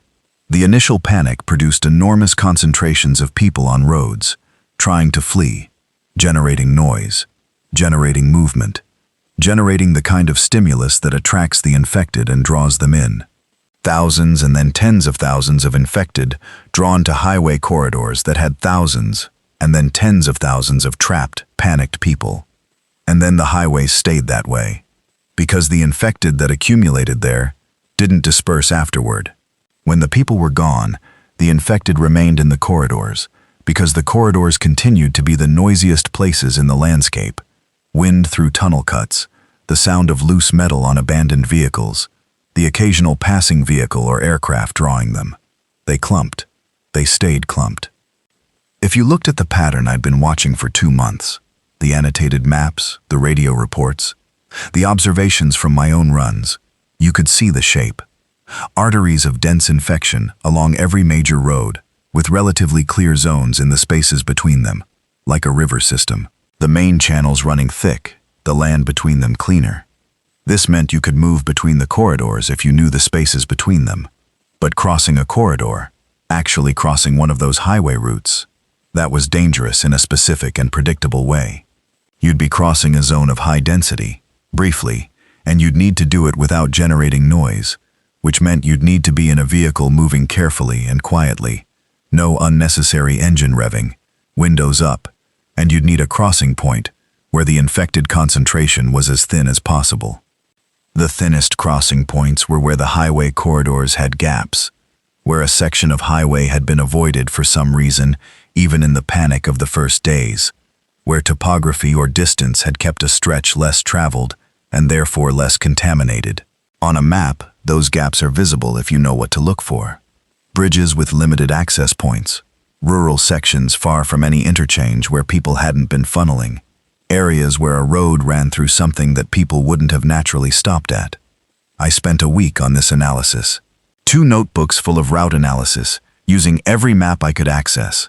The road atlases, the county plat maps my dad had in his filing cabinet from when he'd bought the property 20 years ago. A Delorme Gazetteer for Pennsylvania and West Virginia that I found in the machine shed from a hunting trip my dad had never taken. Route 40 corridor, likely too thick. I-79 south, definitely off limits. I-68 in western Maryland, unknown, possible gap near Cumberland. The route I eventually identified, south and west on county roads through Fayette County, crossing Route 119 at a rural section near a small community called Smock, where there was no interchange, and the road ran through a valley cut that limited spread, then into Greene County and into West Virginia, then west on small roads through rural Preston and Monongalia counties, then south into Tucker County toward the coordinates. 230 miles on back roads. Estimated drive time on these roads, being careful, 12 to 15 hours, depending on conditions. I was going to make that drive. But before I could plan it properly, we had the highway event. Day 59. This is what made the route absolutely necessary, and removed any remaining doubt I had about whether to attempt it. I was on a supply run about 8 miles southwest, in a township on the edge of a state route that I'd been using carefully, when I came over a ridge and saw it. Route 119, which runs north-south through the region, visible about half a mile below me in the valley. From the ridge I had a long view of about 2 miles of road. What I saw on that road, I am going to describe it carefully. The road was moving. That's the only way I can put it. From half a mile in the midday light, the entire visible stretch of Route 119 appeared to be in motion. It took me a moment to parse it properly. There were infected on that road, not dozens, not even hundreds, thousands, moving north, not running, not fast, just moving. A mass of them flowing along the road surface and the shoulders and into the shallow ditches on either side, moving north, all of them, together, in the same direction. Not coordinated, not organized, just moving in the same direction, the way water moves through a riverbed, not because any individual drop of water decides to go that way, but because the channel goes that way. A migration. I sat on that ridge and watched for about 10 minutes. The flow didn't slow, the volume didn't decrease. They came from the south as far as I could see, continued north, and disappeared around a bend in the valley. The sound that reached me on the ridge was a low presence, not loud, just continuous. Breathing, and footsteps amplified by numbers, plus the occasional creak or impact of a foot on the road surface, multiplied by thousands. It lasted about 40 minutes total, the visible flow of it. Not all of them, not the whole population of what was in the corridor, but a directed movement of a portion of them northward. Something had drawn them north. A sound, a fire, something. And they'd move toward it the way they always move toward things, in aggregate. Following each other because following each other is what they did, without understanding that they were doing it. After I got back to the property, I sat in the machine shed for an hour by myself.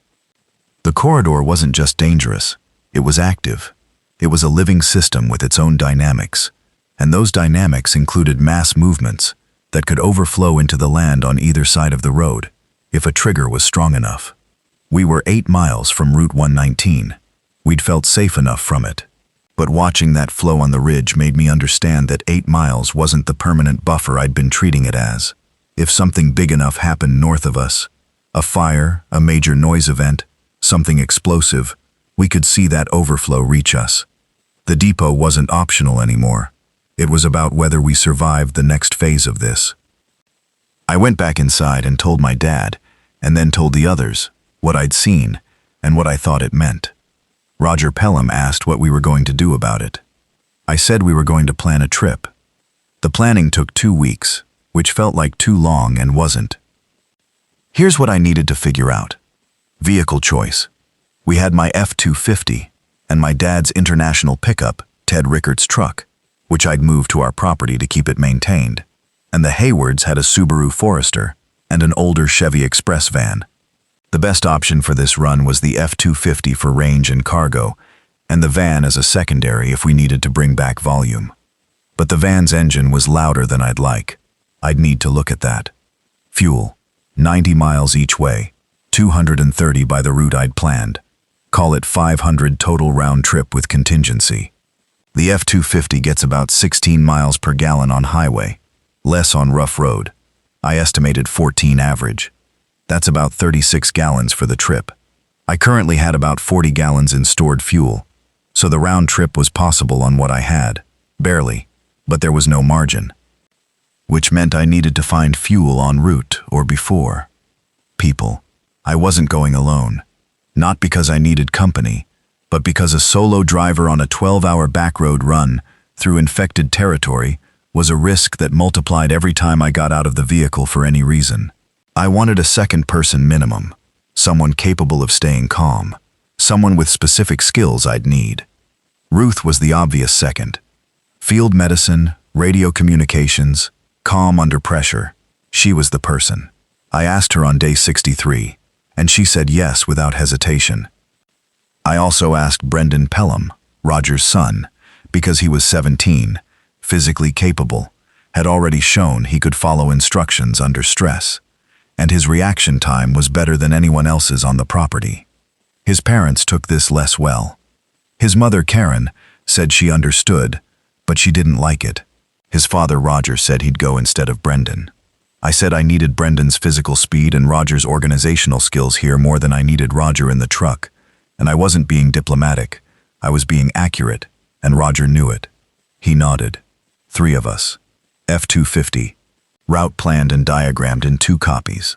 1 for me, 1 left with my dad, who would also hold the shortwave radio schedule that Ruth set up, broadcasting a check-in signal on a specific frequency at 6 a.m., noon, and 6 p.m. Departure. Day 75 of the overall situation. The week before departure I used for detailed route reconnaissance, where I could do it without committing to the full route. Drove sections of the county roads, checked the approach to the Route 119 crossing point at Smock, confirmed the road surface and absence of blocking obstructions. At Smock, I stopped on the ridge above the crossing and watched for 45 minutes. On a Wednesday afternoon, the Route 119 corridor at that section had visible infected, maybe 15, 20 on the stretch I could see, spread out, not clustered, not a dense flow, not a migration. Single individuals and small groups, slow, dispersed. The crossing point I'd identified was a 2-lane overpass. No interchange, just the crossing of one road over another. The slope of the land, and the fact that there was no historic stopping point or destination at this crossing meant it had been less traveled during the outbreak and was less infected as a result. I drove across it at low speed with my window up and my engine at an idle, and the infected in the area turned toward the sound of the truck, but didn't close the gap before I was across. 15 seconds from one side to the other. Okay, we could do it. I went home and packed the truck. Day 75. Leaving before light. My mother made coffee on the gas stove while it was still dark outside. Connor was asleep. He didn't know I was leaving. I'd said goodbye to him the night before in a way that didn't make it sound like I was saying goodbye. He had the chickens to help with and my dad to trail around the property. He'd be okay. My dad walked me to the truck. He didn't say much. He handed me a folded piece of paper. I opened it. His handwriting. The address of a cousin of his, a man named Phil, in Tucker County, West Virginia. He said Phil had a farm near an old railroad cut and had been off-grid for years. He said if we got into trouble in that part of the state, Phil might be findable at those coordinates. He said Phil was good people, but hadn't spoken to him in 11 years. I folded the paper and put it in my pocket. My dad put his hand on my shoulder. He said, "Come back." I said I would. He nodded and went back inside. Ruth and Brendan were already in the truck. Brendan in the back seat. Ruth in the passenger seat with the road atlas and the written route. The shortwave radio was charged and in Ruth's pack. I started the engine. Departed 4:47 a.m. Dark, cold, clear. The county road empty in both directions. The truck's headlights on the gravel at the edge of the driveway. And then we were on the road and moving.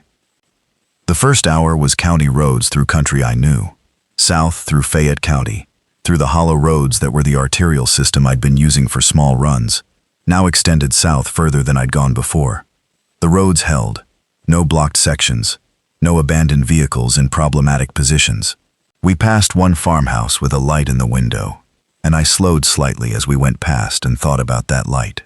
Someone still there, still up at 5 a.m., still doing things, still alive. Around 5:45 a.m. we came down the ridge toward the Route 119 crossing at Smock. I cut the headlights 500 meters before the crossing and drove by the pale pre-dawn light, which was just enough. No headlights meant no immediate beacon of light to attract anything at the crossing. I slowed to about 20 miles per hour. Ruth was watching out the passenger window. She said, 6 visible on the road. Left side, scattered, moving north. I said, Brendan, don't move, don't make any sound. He said nothing, which was the right response. I drove across the overpass at idle speed. The truck was not silent. No truck is. But at idle, it was as quiet as I could make it. I could see the infected on the road below and beside the crossing as I crossed over them. 2 of them turned toward the sound. Both started moving toward the road below the overpass, not toward the crossing itself. They were tracking the sound, but not understanding elevation. They moved toward where they heard the truck, which was below them, not above. We were across in less time than the previous scouting run, 15 seconds maybe. On the far side, I let out a breath I'd been holding and waited for my hands on the wheel to feel normal. Ruth said, "Okay, that's the hard one. The rest should be easier." I said from her lips to God's ears. She said she appreciated the idiom. Brendan in the back said quietly, "That was insane." It was. A little. We drove south and west into Greene County, and then across into West Virginia. The landscape changing. Deeper hills, narrower valleys. The specific quality of West Virginia backroads that I knew from routing industrial freight through the area years ago.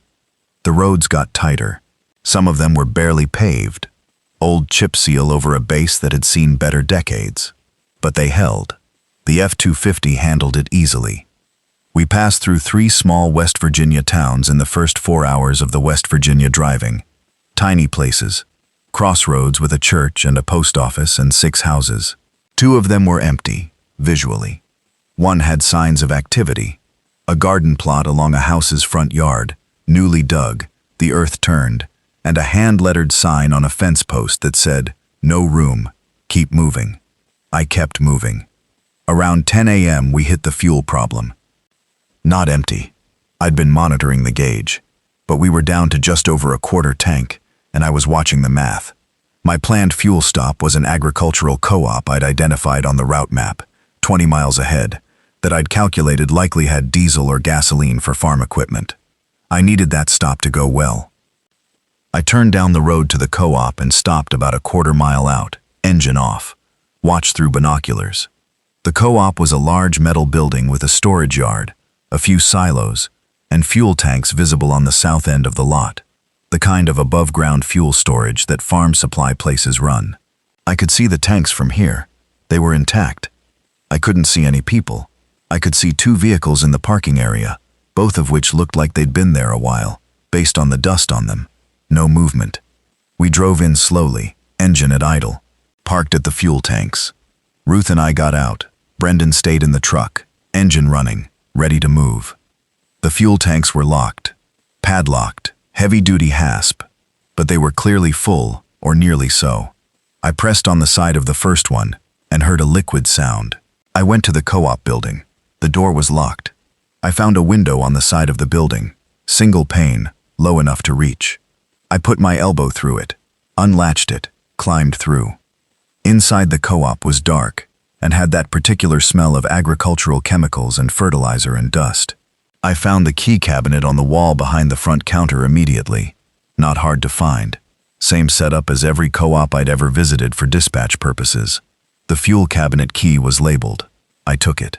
I unlocked the fuel tank and filled the truck's tank and both of my 20-liter jerry cans. I also found, in the co-op building while I was moving through it, a cache of supplies that was worth noting. 20-pound bags of seed corn, flat-sealed bags of various vegetable seeds, several cases of motor oil, 2 cases of hydraulic fluid, and a large box of protective latex gloves and safety goggles. I loaded what would fit alongside the cargo I already had. Total stop time, 23 minutes. I noted it, back on the road, deeper into Tucker County. The hills were high here, close together, the valleys running in multiple directions at once, in the way of the upper Appalachians. The road we were on crossed a ridge and descended into a valley I recognized from the plat maps as running east-west, in a direction that aligned with the coordinates I was tracking. Around 1 p.m., Ruth picked up a broadcast on the shortwave, the same voice she'd heard multiple times. Coordinates, description. She said, "We're close.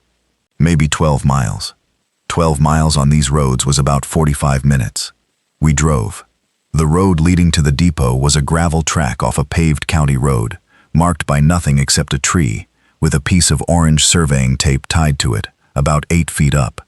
I almost missed it. Ruth said there, when she saw the tape, and I backed up and turned down the track. About a mile in, through a gate that was standing open, with a person stationed at it.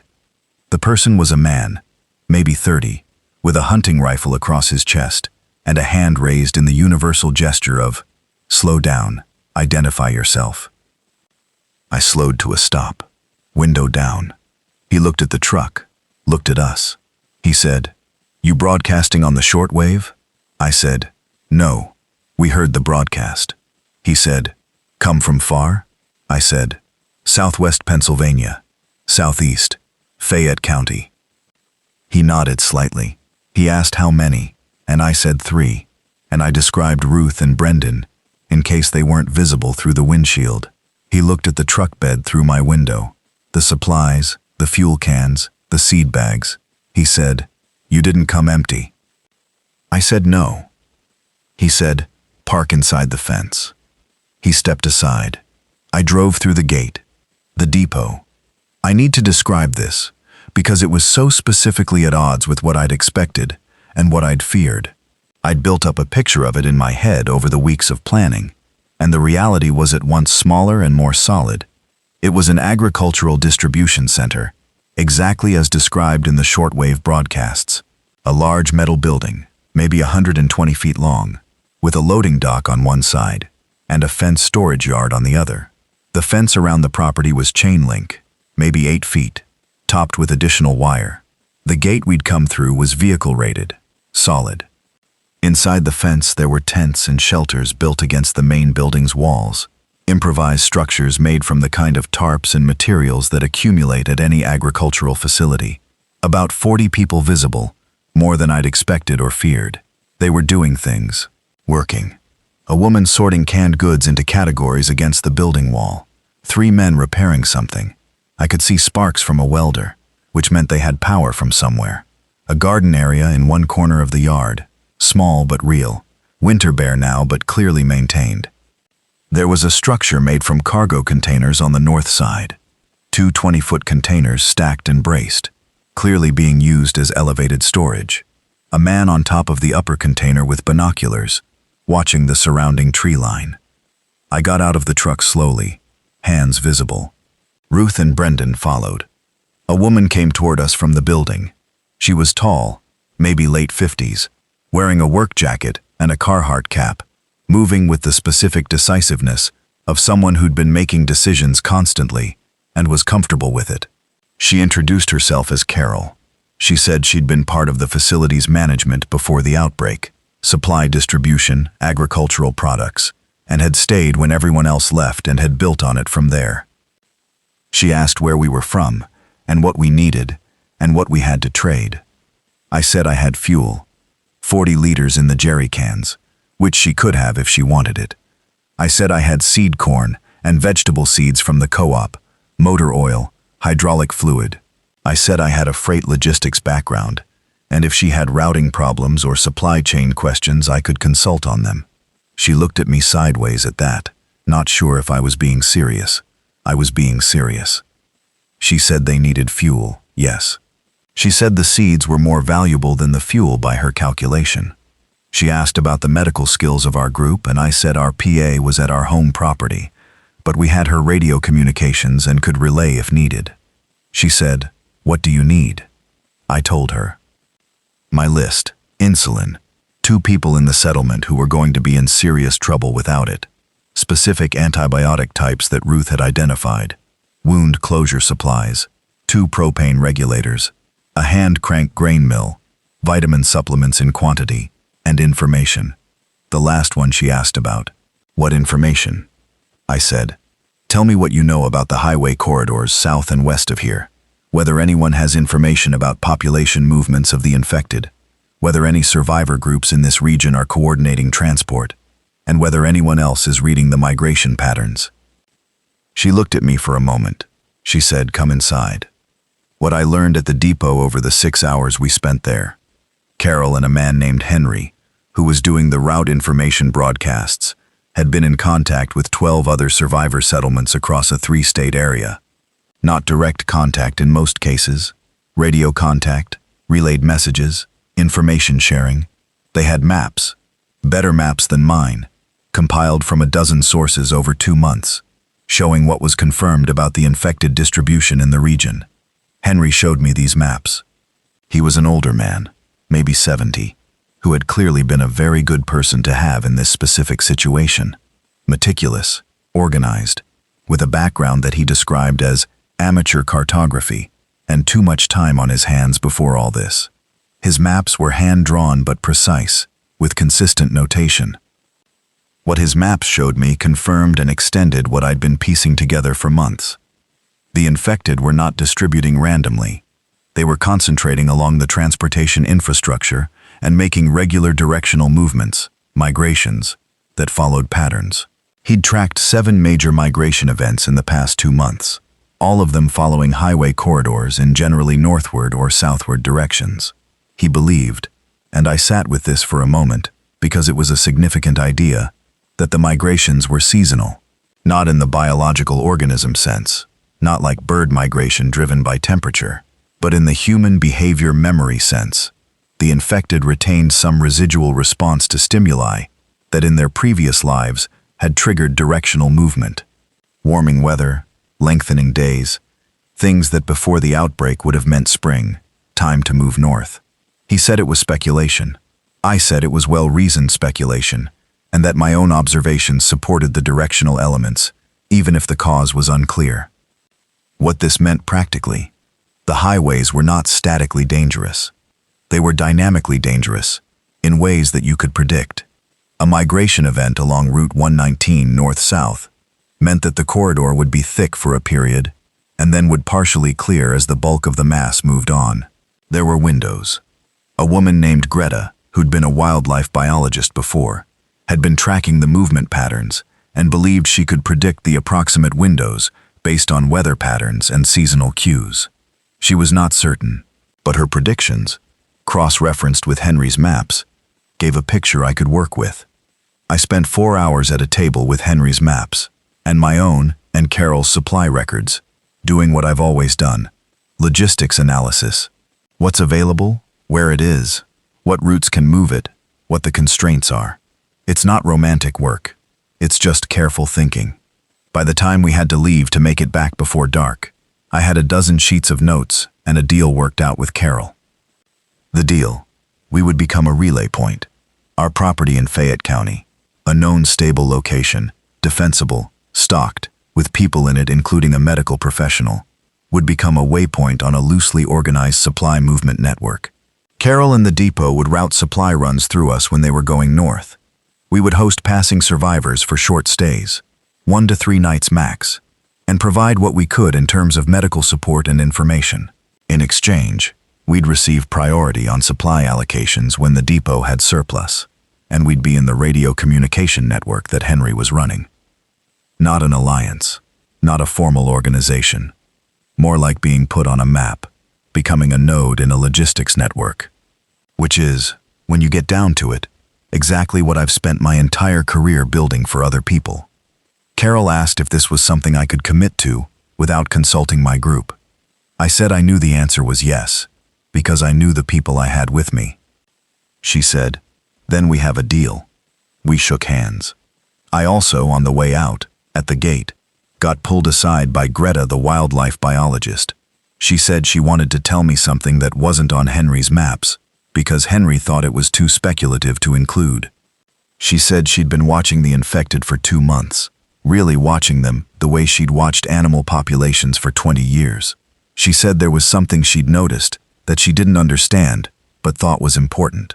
She said, "They're not all the same." I asked her what she meant. She said the vast majority behaved exactly as I'd described from my own observation: sound-attracted, mindless movement, reactive, not purposive. But she'd seen, twice, individuals that moved differently, not in groups, alone, moving with what she could only describe as purpose, not reacting to immediate stimuli, but moving in a direction that wasn't explicable by immediate stimulus, moving as if they were going somewhere specific. She said she'd followed one of them for 2 hours through the woods, at distance. It had moved in a consistent direction regardless of sound cues, across terrain that required navigating around obstacles in ways that the typical infected didn't navigate. Not running, not fast, just purposeful. She said she didn't know what it meant. She thought it might be a small subgroup that was somehow different, retaining more than the others, something. She said she'd tried to observe one closely enough to confirm. She'd never managed it safely. I filed this in my mind under the category of things I couldn't do anything about yet, but needed to hold on to. I thanked her. We got in the truck and left. The drive back was longer, not because the route was different, but because coming back, in the late afternoon and into evening, the light was different, and the roads felt different, in a way I can't fully account for. You've got more to lose on the way back. You've done the thing you went to do, and now you just need to get home without anything going wrong. The Route 119 crossing on the return, mid-afternoon, and the section was busier than it had been in the morning. More infected visible below the overpass, maybe 35, 40. Moving in multiple directions, not a migration, just the normal dispersed presence of a compromised corridor. I stopped on the far side and watched for 8 minutes before committing. The window I chose was a 4-minute gap in the movement pattern, directly below the crossing point. I drove across during it. We made it. Brendan let out a long breath in the back seat that he'd been holding for about 200 meters. I said he could breathe now. He said thank you. Ruth was watching the map. She said, 7 more hours. I said let's go. We came down the county road toward home at 11:30 p.m. Dark, exhausted, the truck smelling of fuel and the road. The machine shed light was on. I'd told my dad to keep it on if everything was okay, off if there was a problem. It was on. I parked, and my dad was out the back door before I'd fully stopped. He looked at the truck, looked at us, counted us. He said, 3. I said 3. We're all here. He nodded. He said, get inside. My mother was awake. She had food heating. Connor was asleep, but he'd left a drawing on the kitchen table, which I only noticed when I sat down. He'd drawn what was recognizably the property, with the house and the machine shed and the chicken coop, and a figure I thought might be me, and a figure that was definitely a chicken. He'd written, "Come Bach," in large letters across the bottom. The spelling not yet right at 8 years old, but the intent absolutely clear. I sat with that for a minute. Then I ate. And then I slept for 10 hours without waking once. What the weeks following that trip looked like. The network Carol had described started becoming real in a way I hadn't fully anticipated. About 10 days after we got back, the first relay travelers appeared. A couple with a dog, moving north, directed to us from the depot through Henry's radio network. We put them up for 2 nights. Ruth checked their health, dehydrated, underweight, but okay, and sent them on with directions to the next confirmed safe property, which was a small farm in Armstrong County, about 30 miles north, that we'd heard about through Dave Hayward's extended neighbor network. The relay became a thing. Not constant. We'd go weeks without anyone, then have 2 or 3 groups in a row. We handled it the same way each time. The rules, the work, the 2 or 3 nights maximum. Some people wanted to stay. We didn't have room in the permanent sense, but we'd make exceptions for specific skills or specific needs. A man named Jim, who'd been a licensed electrician and said he could get our system running on salvaged solar if we could find panels, he stayed. A woman named Betty, late 60s, who turned out to have been a commercial-scale baker and immediately improved our food quality with the grain mill I'd brought back. She stayed.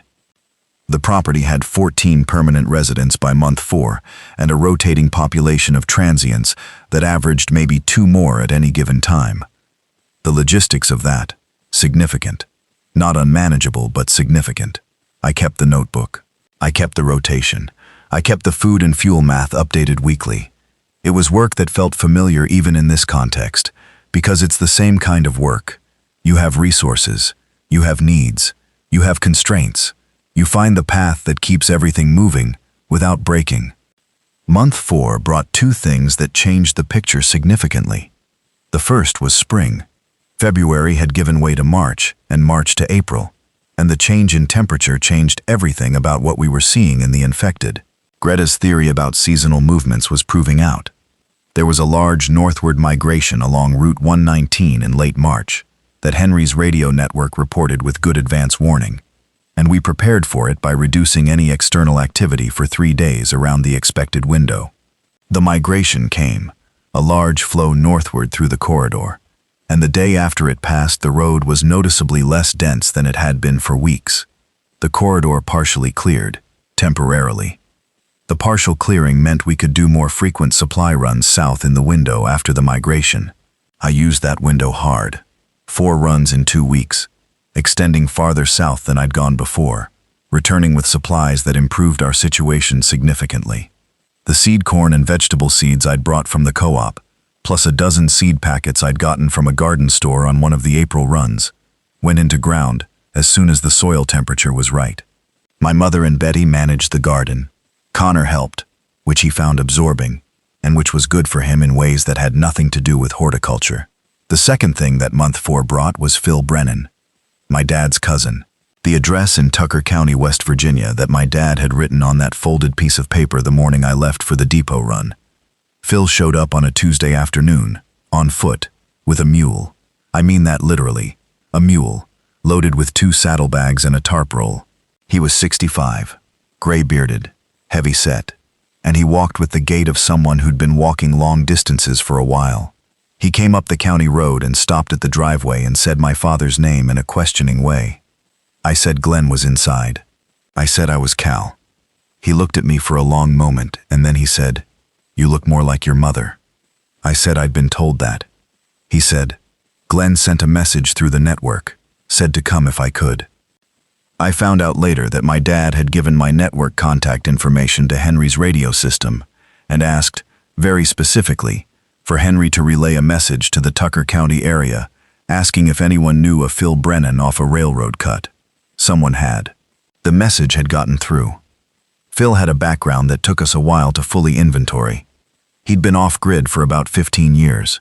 Not survival prepper off-grid, just genuinely rural and self-sufficient off-grid, the way some people in deep Appalachia have always lived. He knew agricultural practices that predated electricity. He knew how to manage large animals. The mule was not an affectation. He'd been using it as primary transport for 3 weeks and said it was better than a truck on certain roads because it was quieter and could go places trucks couldn't. He knew building, food preservation, water management at a practical level that was different from what any of us had.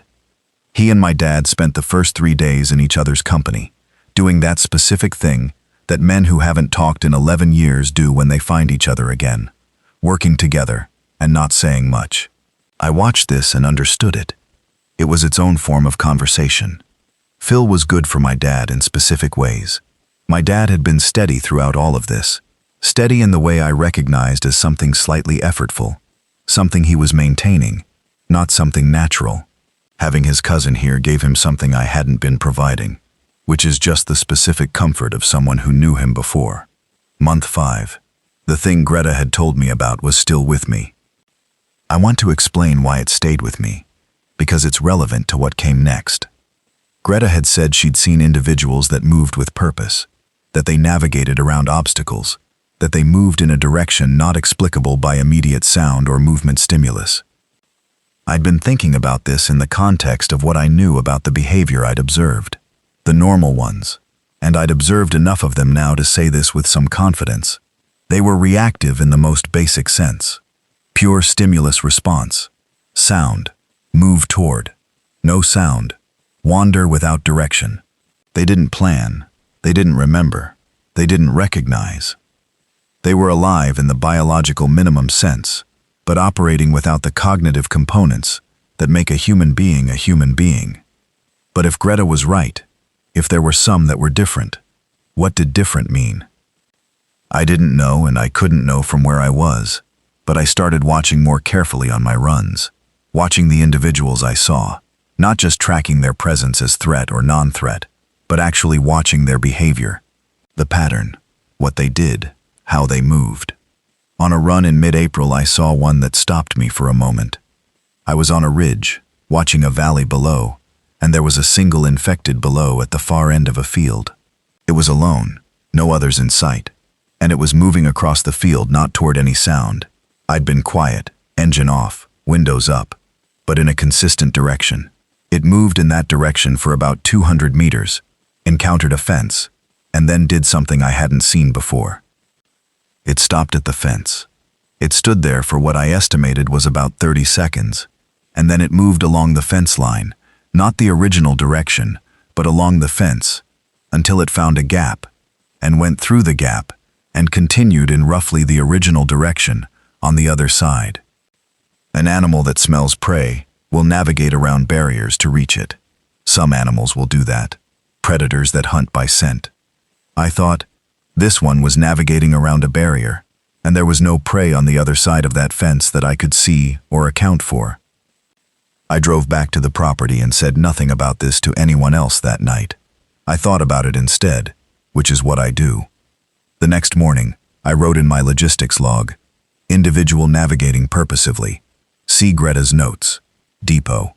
Not explained by stimulus response alone. Flag for further observation. I didn't know what to do with it yet. I still don't, entirely, but I hold it. Month 6, early May. The supply network was functioning. We had 22 people on and around the property, permanent residents, the Haywards counting as our neighbor collective, and a group of 4 that had arrived 3 weeks ago and shown no signs of moving on, but were pulling enough weight that I wasn't pushing them to. Jim the electrician had gotten a partial solar array running, using panels we'd salvaged from a house on a supply run, enough to power our shortwave radio full-time and keep a small bank of battery lights running at night. It wasn't much. It was significant. The garden was in and growing. Beans, tomatoes, peppers, squash, corn, potatoes from sets my dad had in his root cellar. Betty was teaching anyone who'd listen about food preservation. The chickens were at 17 now, because 2 hens had set and hatched. We had eggs daily. It's a strange thing to describe, the way something stabilizes. Not comfortable. I don't want to use that word, because it implies a settled ease that wasn't there. More like manageable. We knew the shape of our days. We knew what to do. The fear didn't go away. It just became a background thing, rather than a foreground thing. Connor learned to ride the mule, which Phil allowed, and which was an entire event in itself, on the first day, and routine by the third. My mother's blood pressure was stable. My dad's arthritis was managed as well as it was going to be managed without drugs we didn't have. Dave Hayward's mother-in-law had recovered to walking with a cane. The relay brought us a woman in month 6 who became important. Her name was Kay. She was a nurse practitioner from Eastern Ohio, had been working in a hospital when the outbreak started, and had gotten out when the hospital fell. She'd been moving west for 2 months, not knowing exactly where she was going, following the information network until it pointed her to us. She and Ruth looked at each other for about 20 seconds when they met, and then Ruth said, "Thank God," under her breath, which Ruth does not do lightly. Kay and Ruth together were a medical capability that I hadn't dared to plan for. They worked through the supply of medications, assessed everyone on the property for health issues that hadn't been flagged, and set up a basic clinic system in a corner of the machine shed that included Ruth's full pack of supplies, plus what we'd gotten from the depot, plus what 2 dedicated supply runs to rural pharmacies in May had added. They handled a few things in that month that would have been very different outcomes without both of them. A child from a relay group with a tooth infection that had gone to abscess. They treated it with the antibiotics from the depot, and it resolved. A man from our permanent group who'd been ignoring a cut on his hand that had gotten infected. They caught it early enough. Roger Pelham's knee, which had been giving him trouble since winter. Kay diagnosed it as a meniscus issue and gave him a management protocol. This is what it was, month 6, a community. I use that word reluctantly because it sounds deliberate, like we designed it. We didn't. We just kept making the next decision and the next one, and each decision brought in someone or something that made the next decision slightly better, and when you look back at 6 months of that, you have something that looks planned but wasn't. Month 7 brought the rain and the new information and the decision I'm still sitting with. First the rain. An extended period of wet weather in late May and early June that made supply runs difficult and changed the infection pattern in the corridors. Ruth thought the cold rain slowed them further. They were already slower in cold weather, and a sustained cold rain had some of the same effect. The corridors were quieter than they'd been, both because the migrants from the spring movement had settled into a new distribution and because the weather damped their activity. The new information. Henry broadcast something on the shortwave that was different from his usual route updates. He said he'd gotten communication from a group in central Ohio, the Northern Safe Zone, he'd mentioned months ago, that was describing a coordinated survivor settlement with what he called significant infrastructure. He was careful about details, as always, because he never knew who was listening, but what he described was population in the hundreds, working agriculture, medical capacity, power generation, manufacturing of basic goods. Not a rumor, not a depot, a settlement, a real one.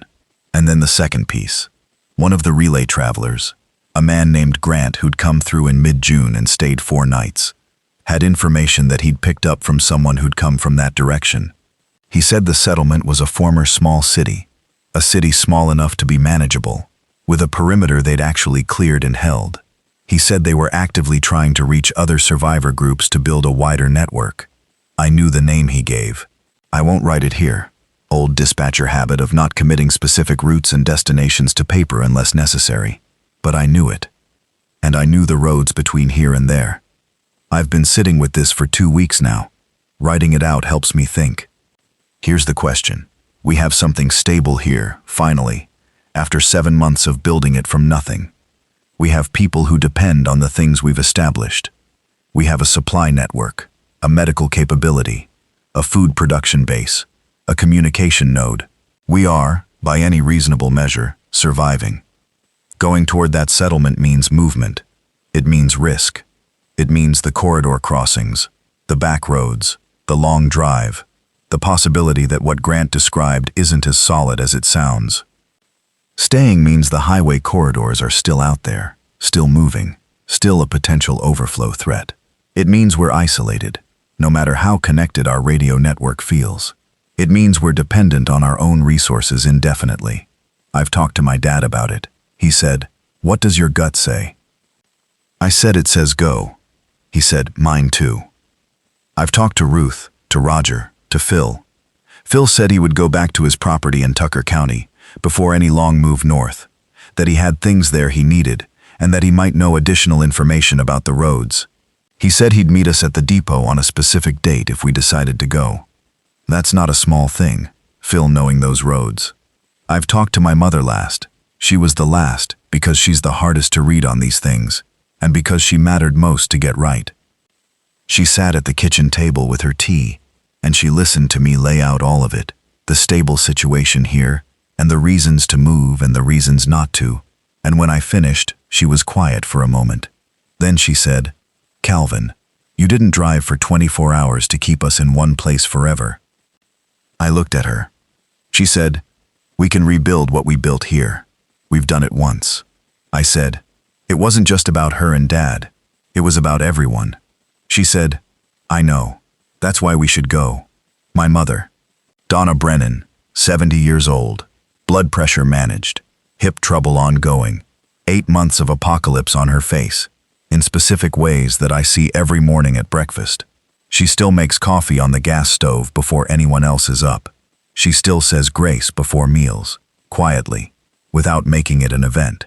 She still puts Connor's drawings on the refrigerator with the magnet that says, "Home is where the heart is," which has been on their refrigerator since before I was born, and which survived all of this stuck to its door. She said we should go. So, here's where we are. I have the maps, my maps and Henry's maps, and a new set that Jim assembled from satellite topography prints he found in a planning office on a scavenging run, and that give me better elevation data on the routes north than anything else I've had.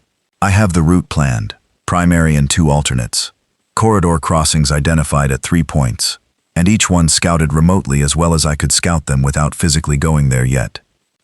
I have a convoy of 3 vehicles now, the F-250, the van that I had Jim service and tune as quietly as possible, and an older truck that one of the newer residents brought in, and that Phil will drive when he meets us at the depot. I have 22 people who are going, and I need to be honest, not all of them chose freely. Some of them chose because they trust me, and they don't have another anchor. I carry that. It's heavier than the logistics. The corridor crossings, 3 of them on the route north. I've analyzed each one more times than is probably useful. The one I'm least certain about is the second one, a section of US Route 30 that's been a major corridor since the beginning, well documented in Henry's maps as consistently high density. There's one crossing point on a farm overpass that has the most favorable topography of any option within 20 miles. But most favorable, in that context, still means elevated risk. My plan for that crossing, cross it at first light, which, based on what I've observed and what Greta told me about their activity patterns, is the lowest activity window. 2 in the morning, until just after sunrise, seems to be their quieter period. Not inactive, but slower and more dispersed.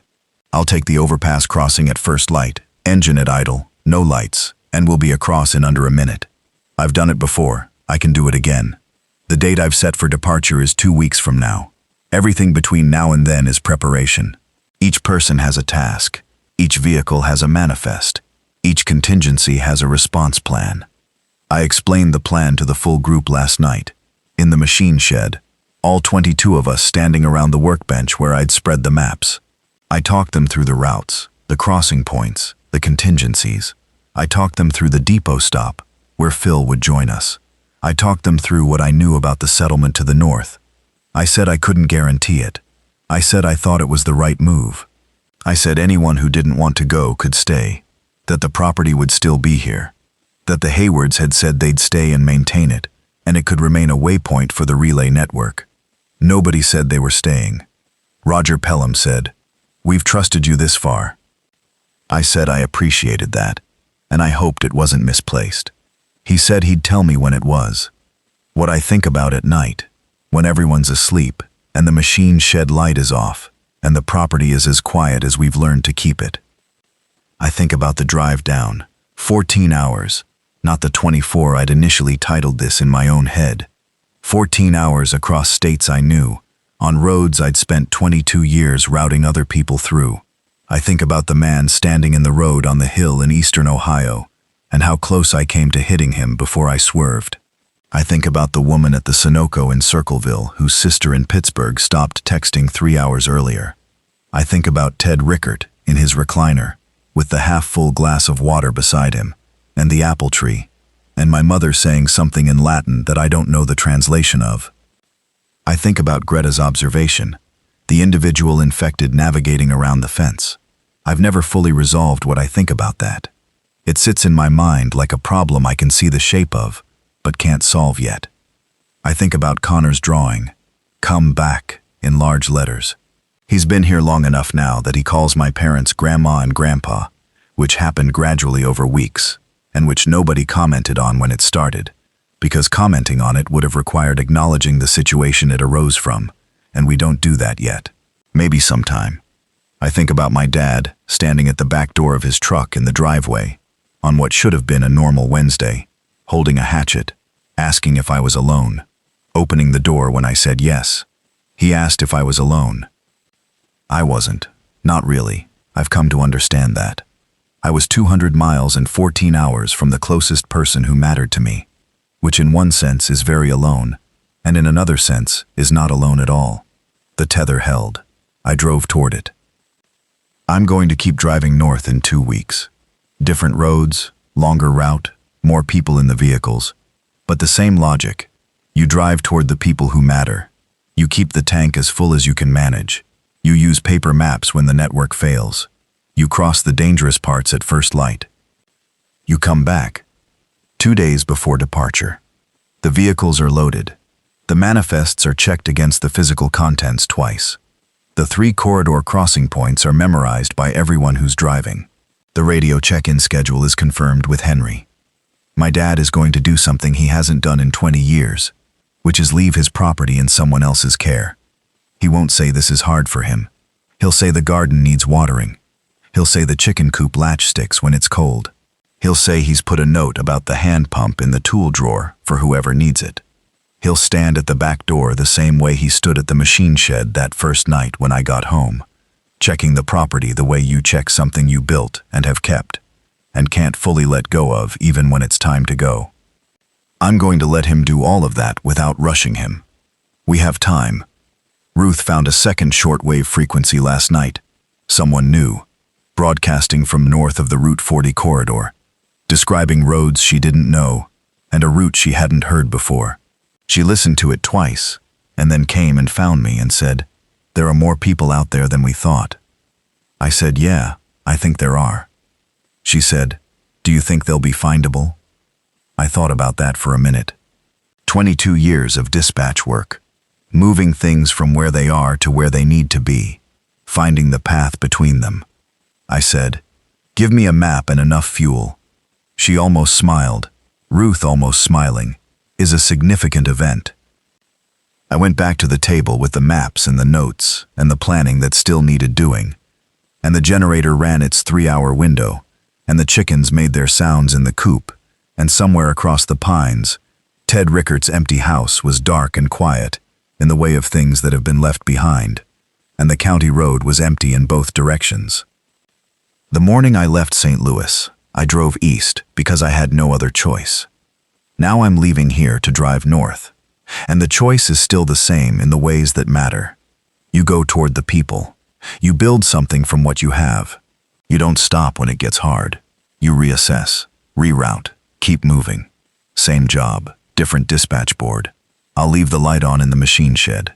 Someone might need it on their way through.